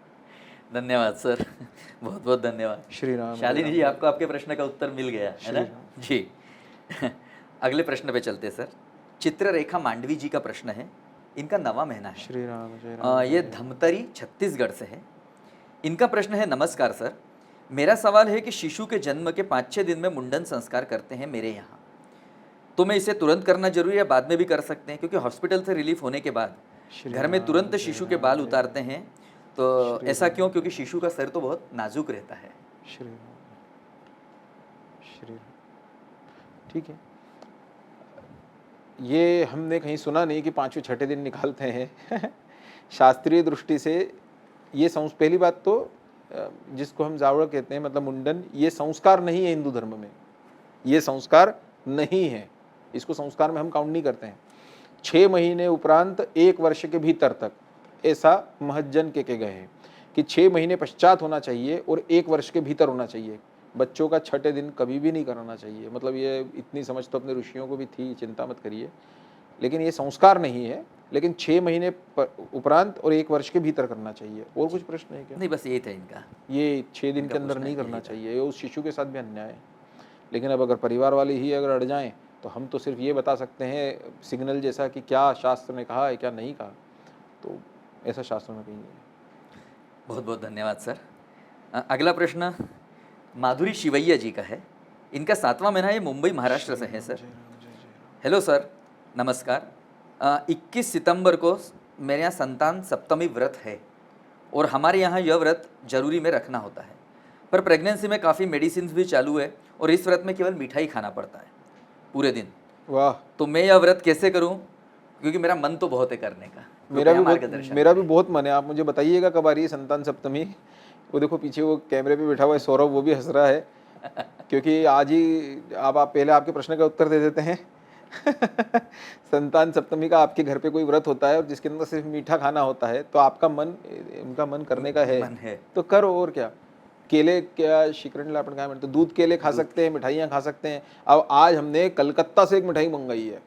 हम कलकत्ता जब गए थे तो कलकत्ता में, कोलकाता कहना चाहिए हमें, कोलकाता में एक मिठाई वाला है, उसकी एक मिठाई बनती है। आप लोगों को भी कभी अगर आप इंदौर में आए तो हम, अब खैर वो तो मिठाई तो भी खत्म हो जाएगी, तो कोलकाता से मंगाई है हमने आज अलग से वो मिठाई। हमको मिठाई का बड़ा शौक है, तो मुझे तो अच्छा लगा। ऐसा व्रत अगर हमें करने को मिले तो ब्राह्मणों के लिए इससे अच्छा क्या है? क्यों? जो ब्राह्मण घर में जन्म लेकर मिठाई न, मतलब मीठा ना खाए, उसका अर्थ श्री राम, जय राम, जय जय राम। तो आपको अगर इच्छा हो तो रख सकते हैं, लेकिन शास्त्र कहते हैं, निषेध नहीं करते कि गर्भिणी ने उपवास नहीं रखना चाहिए, ये नहीं कहते। शास्त्र कहते हैं न रखे तो कोई पाप नहीं है, कोई अपराध नहीं है। वो अब तो the balls in your court, अब तो बॉल आपके कोर्ट में है। करो बढ़िया मिठाइयाँ, अच्छे बढ़िया सब खाओ, फल खाओ। धन्यवाद सर। श्री राम। अगला प्रश्न अनुष्ठा शर्मा जी का है। 6वां महीना है, ये नई दिल्ली से हैं। सर, मुझे 7वें महीने में ट्रेवल करना है। 14 अक्टूबर को अपने घर जाना है। उस दिन सूर्य ग्रहण लग रहा है ट्रेन में और रात में, और उस दिन सूर्य ग्रहण लग रहा है, ट्रेन भी रात में है और ग्रहण भी रात में है। ऐसे में क्या करना चाहिए सर? Please help. 14 तारीख है ना? 14 तारीख पर सूर्य ग्रहण है। 14 तारीख को सूर्य ग्रहण, वो भारत में नहीं है इसलिए विषय वो नहीं है, लेकिन ग्रहण को गर्भिणी के लिए टालने को कहा तो गया है, पर भारत में उसका असर नहीं है, इसलिए हमको वेद नहीं पालने हैं उसके। लेकिन अगर आप फिर भी if you want to be conscious, तो ग्रहण में अपने को सफ़र नहीं करना चाहिए, सीधा उत्तर ये है। लेकिन अगर करना बहुत आवश्यक हो तो यही समझा लीजिए कि अपने भारत में ग्रहण का नहीं रहेगा उस दिन। जी सर, धन्यवाद सर। सर्वपितृ अमावस्या होने रही है ओपन अमावस्या, और अमावस्या आ रही है उस दिन, क्षमा करिए, अमावस्या आ रही है, सर्वपितृ। तो शास्त्र गर्भिणी को अमावस्या के दिन ट्रेवल करने से मना करते हैं। अब उसका पहले कारण ये होता था कि पहले आज के जैसे ये लाइट्स की दुनिया थोड़ी थी। पहले ये मॉल्स, मूवीज़, मल्टीप्लेक्सेस और ये क्या स्ट्रीट लाइट्स और ये सब थोड़ी था, इतने सारे वाहनों की लाइट्स ये सब थोड़ी थी। पहले तो लोग छोटे छोटे से गाँव में, पहाड़ों पर रहते थे, जंगलों में रहते थे। तो उस दृष्टि से क्या है कि अमावस्या के दिन प्राकृतिक रोशनी भी नहीं रहती थी। तो जब रोशनी नहीं है प्राकृतिक, तो कोई भी गर्भिणी को अगर जरा सा धक्का लगा किसी चट्टान, किसी पत्थर का, तो गिरने का भय है, तो गर्भ के लिए खतरनाक है। नीचे सांप बिच्छू बहुत रहते थे उस जमाने में, तो वो दिखाई नहीं देंगे अगर ऐसा होगा तो, किसी पैर पड़ गया तो। इस दृष्टि से परंपरागत दृष्टि से निकाला गया है। ये परंपरा है हमारी कि पूर्वजों ने ऐसा कर दिया था, और संसार में कब कोई मानेगा कोई चीज़? जब ही मानेगा जब शास्त्र में लिख दी जाए। तो उस दृष्टि से उन्होंने करा था इस चीज़ को। अमावस्या के दिन टालना चाहिए, ऐसा हमारा मत है। बहुत बहुत धन्यवाद सर, बहुत अच्छे से मतलब आपने सब चीज़ें। अत्याधिक आवश्यक हो तो श्री हरि भगवान, श्री राम जय राम। जी सर। मृण्मयी आगी वाले, अगला प्रश्न मृण्मयी आगी वाले जी है। 6वां महीना है, मुंबई महाराष्ट्र से है सर। नमस्कार सर, माझा प्रश्न असा आहे की गुरुजी, माझ्या घरातले लोक डोहाळे जेवण करू इच्छित आहे 7व्या महिन्यात, आणि तो पुढचा महिना आहे आणि पुढचा महिना पूर्ण श्राद्ध पक्षाचा आहे. तर चांगला मुहूर्त सांगा कुठला तरी ऑक्टोबरमध्ये डोहाळे जेवण करण्यासाठी. ठीक आहे, उद्या सांगून देऊ. ऑक्टोबरच्या उद्या कळवा, तारीख. है ना. हो. करंदीकरांशी नाही तर दाते गुरुजींशी कोणाची गोष्ट करा आणि सांगा, है ना. श्रीराम. Yes. पहले हम सिर्फ एक अपनी तरफ से ऐड कर रहे हैं. कोई भी ये ना मान के चले कि जो श्राद्ध के जो दिन रहते हैं वो कोई बुरे दिन है. ये किसने, पता नहीं किसने ये चीज़ निकाल दी है. श्राद्ध के दिन हमारे अपने पूर्वजों की कृतज्ञता के दिन है. हम पूर्वजों के प्रति कृतज्ञ हैं. उन्होंने हमें उस वंश में जन्म दिया, उन्होंने हमारे ये सारे जो हमारा दिख रहा है ये उनके बदौलत है. हमने अपने जीवन में क्या किया वो अलग बात है, उसके लिए वो रिस्पॉन्सिबल नहीं है. कोई कहे कि क्या दिया साहब, उन्होंने तो हमको कुछ भी नहीं दिया. पाप है साहब. तुम्हें मनुष्य जन्म मिला, श्रेष्ठ मनुष्य जन्म, उसमें तुम्हें अपने कर्तृत्व से अपने मुकाम को हासिल करना चाहिए था. पर उस वंश परंपरा में हमारा जन्म हुआ, इसलिए हम उनके कृतज्ञ हैं. इतना ही रहता है. लेकिन उसमें भी हमको कोई ऐसा नहीं मानना चाहिए कि कोई बुरे दिन है ना. हम उस समय इसलिए प्रयत्न करते हैं, हाँ, जो something which is which is pertaining to pomp and show sort of thing, that you want to flaunt that I have bought some new car, या मेरे कोई नए बंगले की वो हो रही है कोई उसकी वो वास्तुशांति, वो नहीं करना चाहिए. वो नहीं करना चाहिए. उन दिनों में अपन अपने पूर्वजों के प्रति उनको स्मरण करते हैं. उनको सब लोग अपने पूर्वजों के लिए श्राद्ध कर्म कर रहे हैं, श्रद्धा से कर रहे हैं. तो उस समय अपने को ये नहीं करना चाहिए बस, है ना. बाकी जन्म के लिए तो शुभ मुहूर्त क्या, वो ईश्वरीय वरदान है, उसके लिए थोड़ी कोई समस्या है. आप बंगले लेने को टाल सकते हो 15 दिन, शिशु को कैसे टालोगे. आप बंगले लेने को टाल सकते हो, कार लेने को टाल सकते हो, शिमला जाने को टाल सकते हो, लेकिन आप डोहाळे जेवण को तो उसी महीने में है ना, तो करना चाहिए. कशाचे डोहाळे लागले हे मला सांग तू. एंड जब सजाएंगे आपको तो प्रयत्न करो कि कृष्णा कमिंग में एक आध बार कोई चित्र उसका भेजो, है ना. हमको आपको ऐसा लगता है हर शिशु का स्वस्थ, वो उनको खेलते कूदते देखते हैं. कई लोग हमें जो पहले के कृष्णा कमिंग परिवार के सदस्य रहे हैं, वो अपने बच्चों के हमको वीडियो फोटो बहुत सारे भेजते हैं. अब वो बच्चे 2-2, 3-3 साल के हो गए तो भी भेजते रहते हैं वो. तो हमको हर पे बहुत खुशी होती है, हमको हर एक पे बहुत खुशी होती है. हम इंदौर के कलेक्टर आए तो न मिले, लेकिन हम तो वही फोटो और वीडियो देख देख के खुश होते रहते हैं. ठीक है, तो बहुत खुशी होती है. आप डोहाळे जेवणची तू म्हणजे खूप उत्साहाने करा, खूप उत्साहाने. आपल्याला असं वाटतं, पण आपल्या पूर्वजांनी जे केलेलं आहे खूप समजून विचार करून काही ना काही केलेलं आहे. 7वें महिन्यानंतर ती बाई माहेरी जायची. क्या होता था कि पहले मायके में होता था, प्रसूत जो लेडी होती थी उसकी डिलीवरी मायके में होती थी लड़की की. तो ससुराल वाले जब विदा करते थे तो वो खुशनुमा वातावरण में विदा हो, तो उसको लाइट कर देना, बिल्कुल एक्चुअली माहौल को बिल्कुल हल्का करना, बिल्कुल कि तू टेंशन मत ले, है ना, सब अच्छा होगा. अब हम यहाँ से तेरे को टाटा गुड बाय कर रहे हैं, अब हमको भी आराम से जीने को मिलेगा. तो वो लड़की को जो है सब वो गहने वेहने, वो फुलांचं आणि ते सगळं आता कोण घालतं ते, पर वो फूलों के गहने बना के वो सब करके, है ना, और उसको झूले पे बिठाते थे, सब करते थे. पण ते कौतुक आहे, ते प्रत्येक मुलीचं म्हणजे ते केलं पाहिजे आपल्याला. तो वो जो अच्छी लगती है खाने की चीज़, है ना, वो सब चीज़ें, तो वो एक्चुअली हमारे पूर्वजों ने बहुत सोच समझ के किया था. कहता माहेरी जाऊन रही है, मायके जा रही है, वहाँ पे प्रसूत होगी, हमारे यहाँ से बहुत अच्छी यादें लेके जाए. तो आसपास की 4 महिलाओं को बुला लेते थे, है ना, वो सब होता था. तो ऐसा होना चाहिए. ठीक है, आगे बढ़ते हैं. धन्यवाद सर. अगला प्रश्न अलका भाऊसाहेब बोर्डे का है, बोर्डे जी का है. 8वां महीना छत्रपति संभाजी नगर महाराष्ट्र. इनका प्रश्न भी आपने एक काफ़ी उत्तर तो इसमें दे दिया है, पर फिर भी मैं बता देता हूँ. नमस्कार गुरुजी. श्रीराम. मराठी में है सर इनका प्रश्न. मला 21 तारखेपासून 9वा महिना लागतोय. डॉक्टरने या महिन्याच्या 30 तारखेपर्यंत किंवा 1-2 तारखेला डिलिव्हरी होईल म्हणून सांगितले आहे. तेव्हा पितृपक्ष सुरू होत आहे. तर त्या काळात शुभ मुहूर्त असतो का, माझ्या मनात थोडी शंका येते. दुसरं असं की आम्हाला बाळाविषयी काही पूजा वगैरे करायची असली तर नेहमी काही ना काही प्रॉब्लेम येते. जसं 2 पूजा केल्या तर सुप्रज 2 राहतात, तर चालेल का. आणि कारण की आमच्या लग्नाला ना 12 वर्षानंतर प्रेग्नन्सी राहिली आहे. ते यासाठीच बेटा, कारण की तू खूप कॉन्शियसनेस त्याच कारणाने होऊन राहिली. तुझ्या डोक्यामध्ये तेच चाललेलं आहे. श्रीराम, जय राम, जय जय राम. कृष्णांचा जन्म किती मुलांना आपटलं होतं भिंतीनंतर, त्यानंतर झालं होतं एकदा बघ. पण कृष्ण आले. तर यासाठी ज्या दिवशी कृष्णांना यायचं असतं ना, त्या दिवशी कोणीही कंस कितीही काही करून घे, काही नाही होऊ शकत. दशरथांचं वय काय होतं एकदा माहीत कर, जेव्हा त्यांना संतानोत्पत्ती झाली. दशरथ जी ने अपनी रानी को बहुत दुखी देखते थे।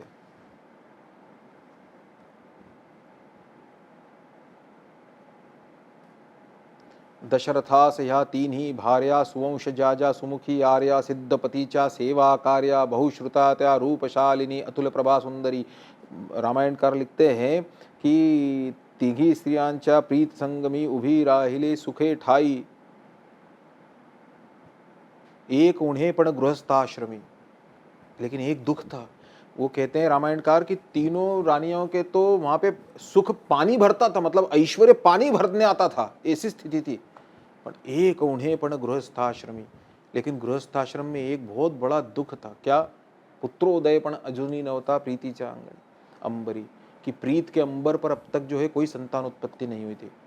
तो दशरथ जी ऐसे दूर से रानियों को देखते थे जब, तो बहुत दुख फील करते थे। आप सोचो, आपके और मेरे परिवार और वंश को कौन जानता है, रघुकुल खत्म हो जाएगा। दशरथ जी को ये बहुत उम्र बहुत हो गई, तो दशरथ जी ने, हम रामायणकार लिखते हैं कि मैं समझाते हुए रानी को क्या कहा है, आप कितनी सुंदर पंक्ति है, आप सोचिए कि तुम उदास मत हो कौशल्या। दोनों का वय बहुत, उम्र बहुत ज़्यादा हो गई थी। दशरथ कहते हैं समझाते हुए, आसमान की तरफ इशारा किया रात को और कहा कि गगन आमाशी वृद्ध नाहिका। आहा, क्या ये गगन हमसे वृद्ध नहीं है? जब हमारा जन्म हुआ था तब भी ये गगन था, जब हमारे पूर्वज थे तब भी ये गगन था। गगन आमाशी वृद्ध नाहिका त्यात जन्मती कितीक तारिका, उसमें कितनी तारिकाएं रोज जन्म लेती हैं। तो जब वृद्ध गगन में रोज नवीन तारिकाओं का जन्म होता है तो चिंता मत करो, होगा। क्या मतलब सोचो आप। तो हम, प्रश्न क्या था? प्रश्न यही था सर कि वो बहुत डर रहे हैं, मतलब कैसे वो पूजा में गलती है ऐसा कुछ। दशरथांचं वय किती होतं आणि तुझे पतीचं वय किती आहे? मग तर हे पितृपक्षाचं त्यांना हा हा, तर नाही ते कॉन्शियस त्यासाठीच आहे। त्यांनी म्हटलंय ना की आता मी सुप्रज करतो तर असं होऊन जातं तसं होऊन जातं, काही नाही होत ते आपल्याला कॉन्शियसनेस मध्ये, तितकं विचार नाही करू। एक दुसरा पितृपक्ष मी प्रत्येकदा म्हणतो लोकांना, प्रत्येक वर्षी म्हणतो, इंदोरच्या लोकांनाही मिळतात, भेटतात, हे सांगतो त्यांना। पितृपक्ष हे कृतज्ञताचं आहे, दुःखाचं नाही है। तो पितृपक्ष में क्यों मुहूर्त नहीं निकल सकता? होगा ना, ठीक है। बहुत बहुत धन्यवाद सर। अगला प्रश्न है प्रियंका वर्मा जी का। इनका 8वां महीना है, ये नागपुर महाराष्ट्र से है। इनका प्रश्न है सर, वेदों में स्त्री के ओम उच्चारण की मनाही क्यों की गई है, उसमें ऐसा क्या है? क्या नाम है? प्रियंका वर्मा जी, नागपुर। अगर आप भी एक शांतमना, बुद्धिमान और संस्कारित शिशु को जन्म देना चाहती हैं, तो बिना देरी किए अभी कृष्णा कमिंग गर्भ संस्कार ऐप डाउनलोड कीजिए, जहां आपको मिलेंगे इजी टू फॉलो वैदिक गर्भ संस्कार कोर्सेज, जिन्हें फॉलो करके हजारों प्रेग्नेंट लेडीज ने एक शांत, बुद्धिमान और संस्कारित शिशु को जन्म दिया। ऐप की लिंक आपको डिस्क्रिप्शन बॉक्स में मिल जाएगी। श्री राम, जय राम, जय जय राम। प्रियंका जी, मैं पहले भी ये चीज़ कह चुका हूँ कि अब मैं क्या है कि मेरे सामने कभी कभी एक शिक्षक होने के नाते भी मैं सोचता हूँ कि कभी कभी मेरे सामने धर्म संकट ही आ जाता है कि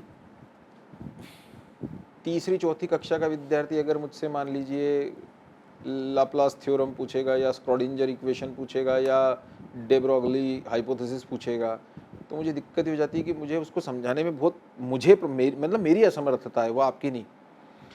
लेकिन इतना समझ लीजिए, आपका विचार वेदों के बारे में क्या है, पहले इसको डिफाइन करिए। आपका विचार प्रणव के बारे में, मतलब ओंकार के बारे में क्या है, पहले इसको डिफाइन करिए। आप किसी भी मंत्र को क्या मानती हैं, पहले इसका विचार करिए। अगर आप इसको समझ जाएंगे तो आपका प्रश्न ही गायब हो जाएगा। श्री राम जय राम जय जय राम, श्री राम जय राम जय जय राम।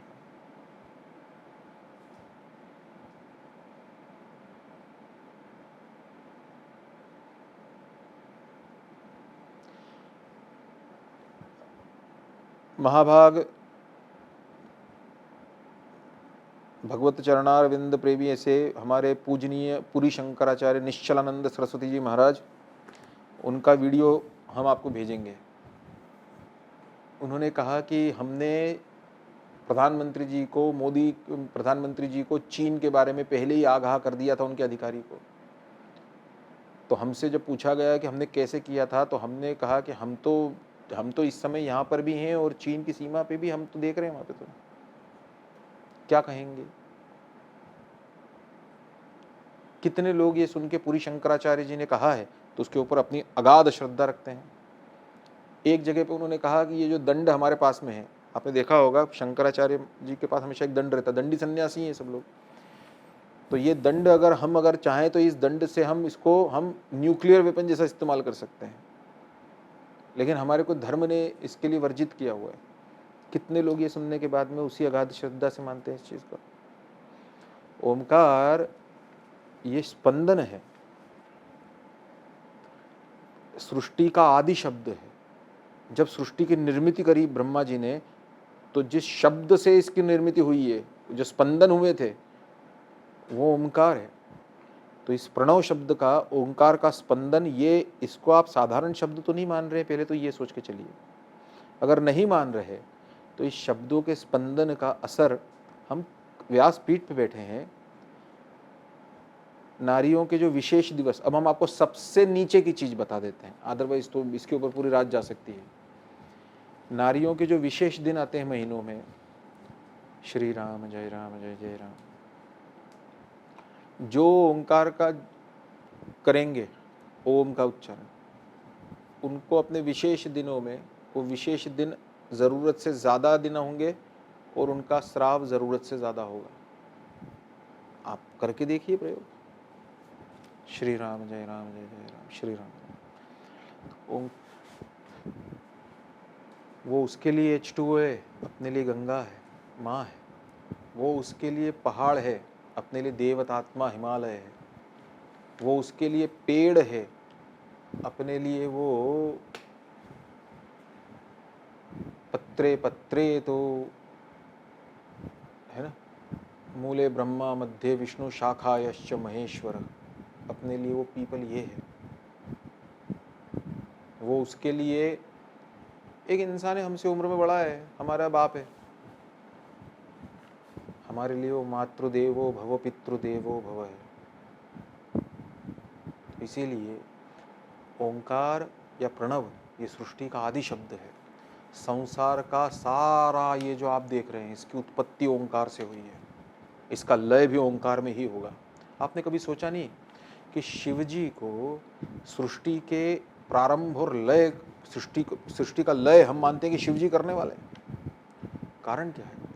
हमने कहा भगवान शिव का तृतीय नेत्र, हमने कहा कि जिस दिन प्रलय आएगी सब खत्म हो जाएगा, काशी बची रहेगी, क्योंकि शिव जी के प्रिय नगरी शिव जी के त्रिशूल के ऊपर स्थित है।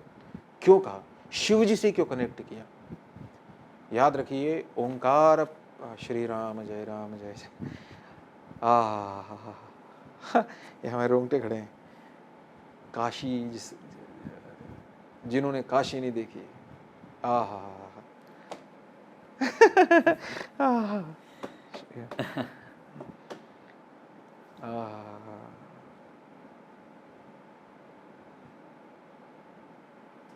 अब वो थोड़ी देर के लिए हम दूसरी दुनिया में पहुंच गए, क्षमा करिए। लेकिन ओंकार सृष्टि का आदि शब्द है। वो शब्दों को स्पंदन भगवान ने दिए हैं। हम आपसे पूछते हैं ना, श्री राम छोड़िए, वो स्पंदन भगवान ने दिए हैं। उस स्पंदन को स्त्री, पुरुष, पशु, पक्षी सबके लिए भगवान ने नियत किया हुआ है। उन स्पंदनों का असर महिलाओं के ऊपर अलग होता है और पुरुषों पे अलग होता है। बस इतना ही हम आपको बता सकते हैं। अब हम आपको प्रैक्टिकल कितना, वो सबसे आखिरी चीज़ है, वो 1000वें नंबर की चीज़ है। अगर हम आज पूरी रात लेते तो 1000वें नंबर पे ये चीज़ बताते जो आपको बताने पर आपको वही समझ में आएगी कि स्त्रियों के जो विशेष दिन होते हैं, अगर आप ओंकार का, क्योंकि जब उस समय ये माना गया था, ये लिखा गया था, उस समय ओंकार का अधिकार भी सिर्फ उसी दृष्टि से करने वाले को था जिसको जो जानता है।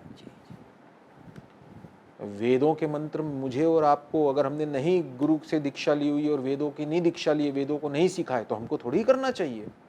ये किसी कारण से है ना। क्यों है? क्योंकि उन मंत्रों का स्पंदन हमारे ऊपर असर डालेगा, हमारे जीवनों पे, हमारे शरीर पे, हमारे मन पर, हमारे भाग्य पर, सब पर। वैसे ही ओम ये उच्चारित ही तब करना चाहिए था जब उसका हमको श्री राम शर्मा आचार्य थे, उन्होंने लिखा या किसने, हम भूल रहे हैं अभी, लेकिन गायत्री मंत्र सीखने के लिए, गायत्री मंत्र का उच्चारण सीखने के लिए जो वेद सीखा हुआ उसको 9 महीने लगते हैं। क्या मानेंगे? तो इसलिए हमको नहीं करना चाहिए। हमको कहा है शास्त्रों ने, बहुत उसके कारण है, लेकिन हम आपको सबसे सरल कारण बता चुके हैं। आपके शरीर के कुछ भाग हैं स्त्रियों के, श्री राम जय जय राम, उसका उस पर उसका असर सही नहीं है ना। आपको जनन करना है, प्रजनन करना है, उस प्रजनन के लिए भी सही नहीं है वो। अब आजकल सब हो रहा है, ऊपर हिसाब होगा। श्री राम जी सर, धन्यवाद सर। प्रियंका वर्मा जी, आपको आपके प्रश्न का उत्तर अवश्य मिल गया होगा। तो सर आज का आखिरी प्रश्न है, अनुपमा सारस्वत जी का है, 8वां महीना है, चंडीगढ़ से है इनका कहना है, नमस्कार सर, सर्वप्रथम मैं आपको और आपकी संपूर्ण टीम को बहुत बहुत धन्यवाद देना चाहती हूँ। आपने मेरी गर्भावस्था की यात्रा अत्यंत सुखद और आनंदमय बना दी।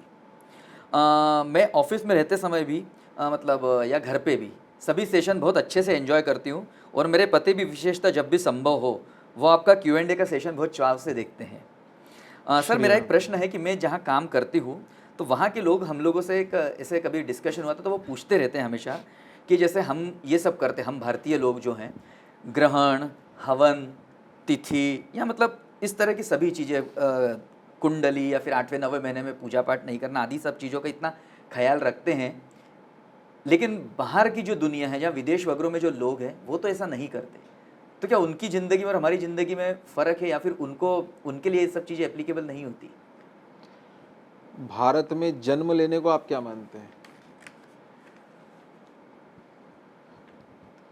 भारत में आपका जन्म हुआ, इसको आप पूर्व जन्मों के पुण्यों का एक फल मानते हैं कि नहीं मानते हैं? और उनका भारत में जन्म नहीं हुआ, इनको उनके पूर्व जन्मों का फल मानते हैं कि नहीं मानते हैं?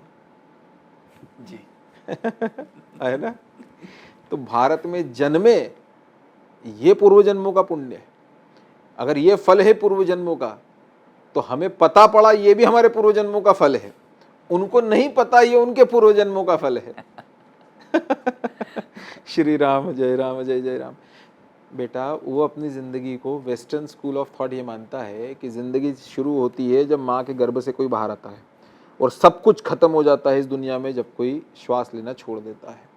और हम मानते हैं कि नहीं, ये तो बहुत बड़ा चक्र चल रहा है, जिसके ये बहुत छोटी सी चीज़ थी, ये तो बहुत लंबी जर्नी है हमारी, 84 लाख योनियों की जर्नी चल रही है। तो दोनों स्कूल ऑफ थॉट में ज़बरदस्त अंतर है।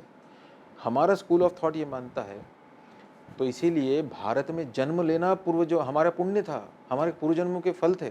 मनुष्य जन्म मिला ये और बड़ा, उसके अंदर हमारे पूर्व जन्मों के फल थे, लेकिन उनके पूर्व जन्मों के फल के हिसाब से उनको जन्म कहीं और मिल गया।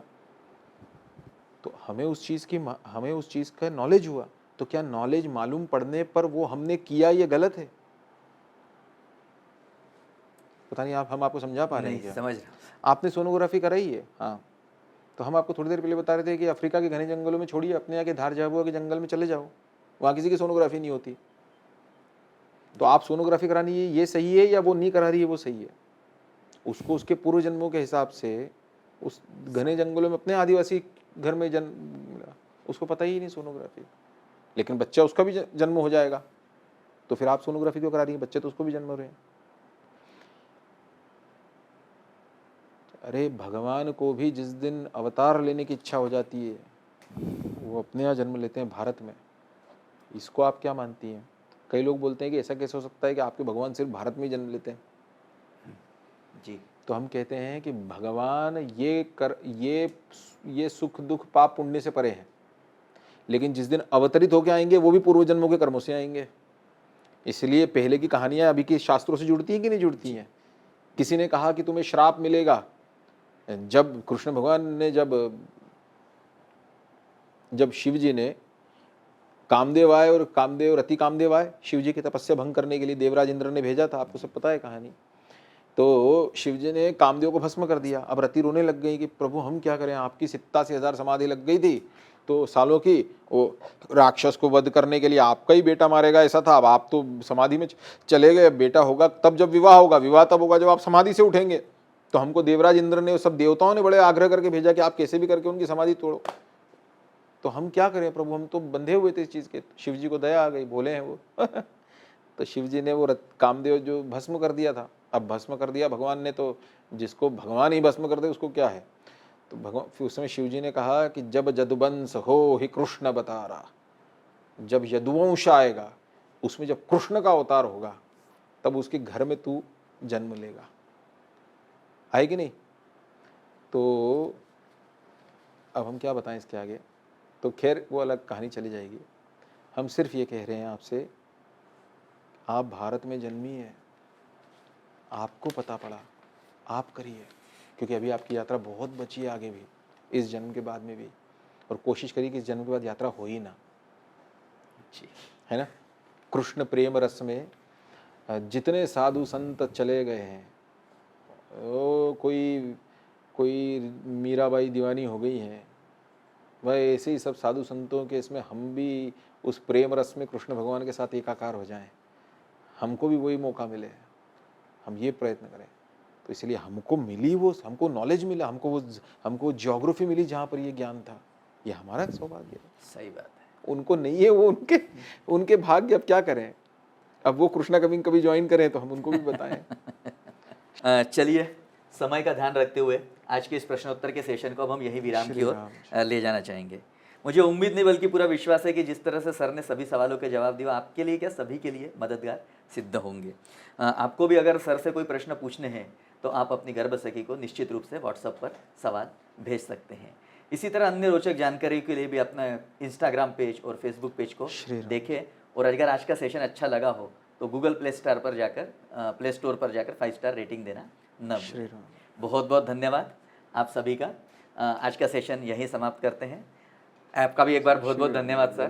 मतलब आज आपने जितने अच्छे, हमेशा ही अच्छा देते हैं आप, लेकिन फिर भी आज कुछ जगह पे एकदम मंत्रमुग्ध हो गए। मैं आपकी अपेक्षाओं पे खरा उतरने की और प्रयत्न करूंगा। श्री राम। बहुत बहुत धन्यवाद सर। श्री राम। नमस्कार, शुभ रात्रि। अगर आप इस वीडियो में अभी तक बनी हुई हैं तो कॉन्ग्रेचुलेशन। अपने शिशु को गर्भ से ही संस्कारित करने के अपने एफर्ट्स को और बूस्ट कीजिए। यह वीडियो और इसके जैसे कई प्रेगनेंसी और गर्भ संस्कार से related audios, videos, live sessions, activities आपको कृष्णा कमिंग गर्भ संस्कार ऐप पर मिलेंगे, जिन्हें फॉलो करके आप भी एक शांत, बुद्धिमान और संस्कारित शिशु को जन्म दे सकती हैं। ऐप की लिंक आपको डिस्क्रिप्शन बॉक्स में मिल जाएगी। डाउनलोड करें कृष्णा कमिंग गर्भ संस्कार ऐप और जरूर अटेंड करें प्रोफेसर विपिन जोशी सर की डेमो क्लास।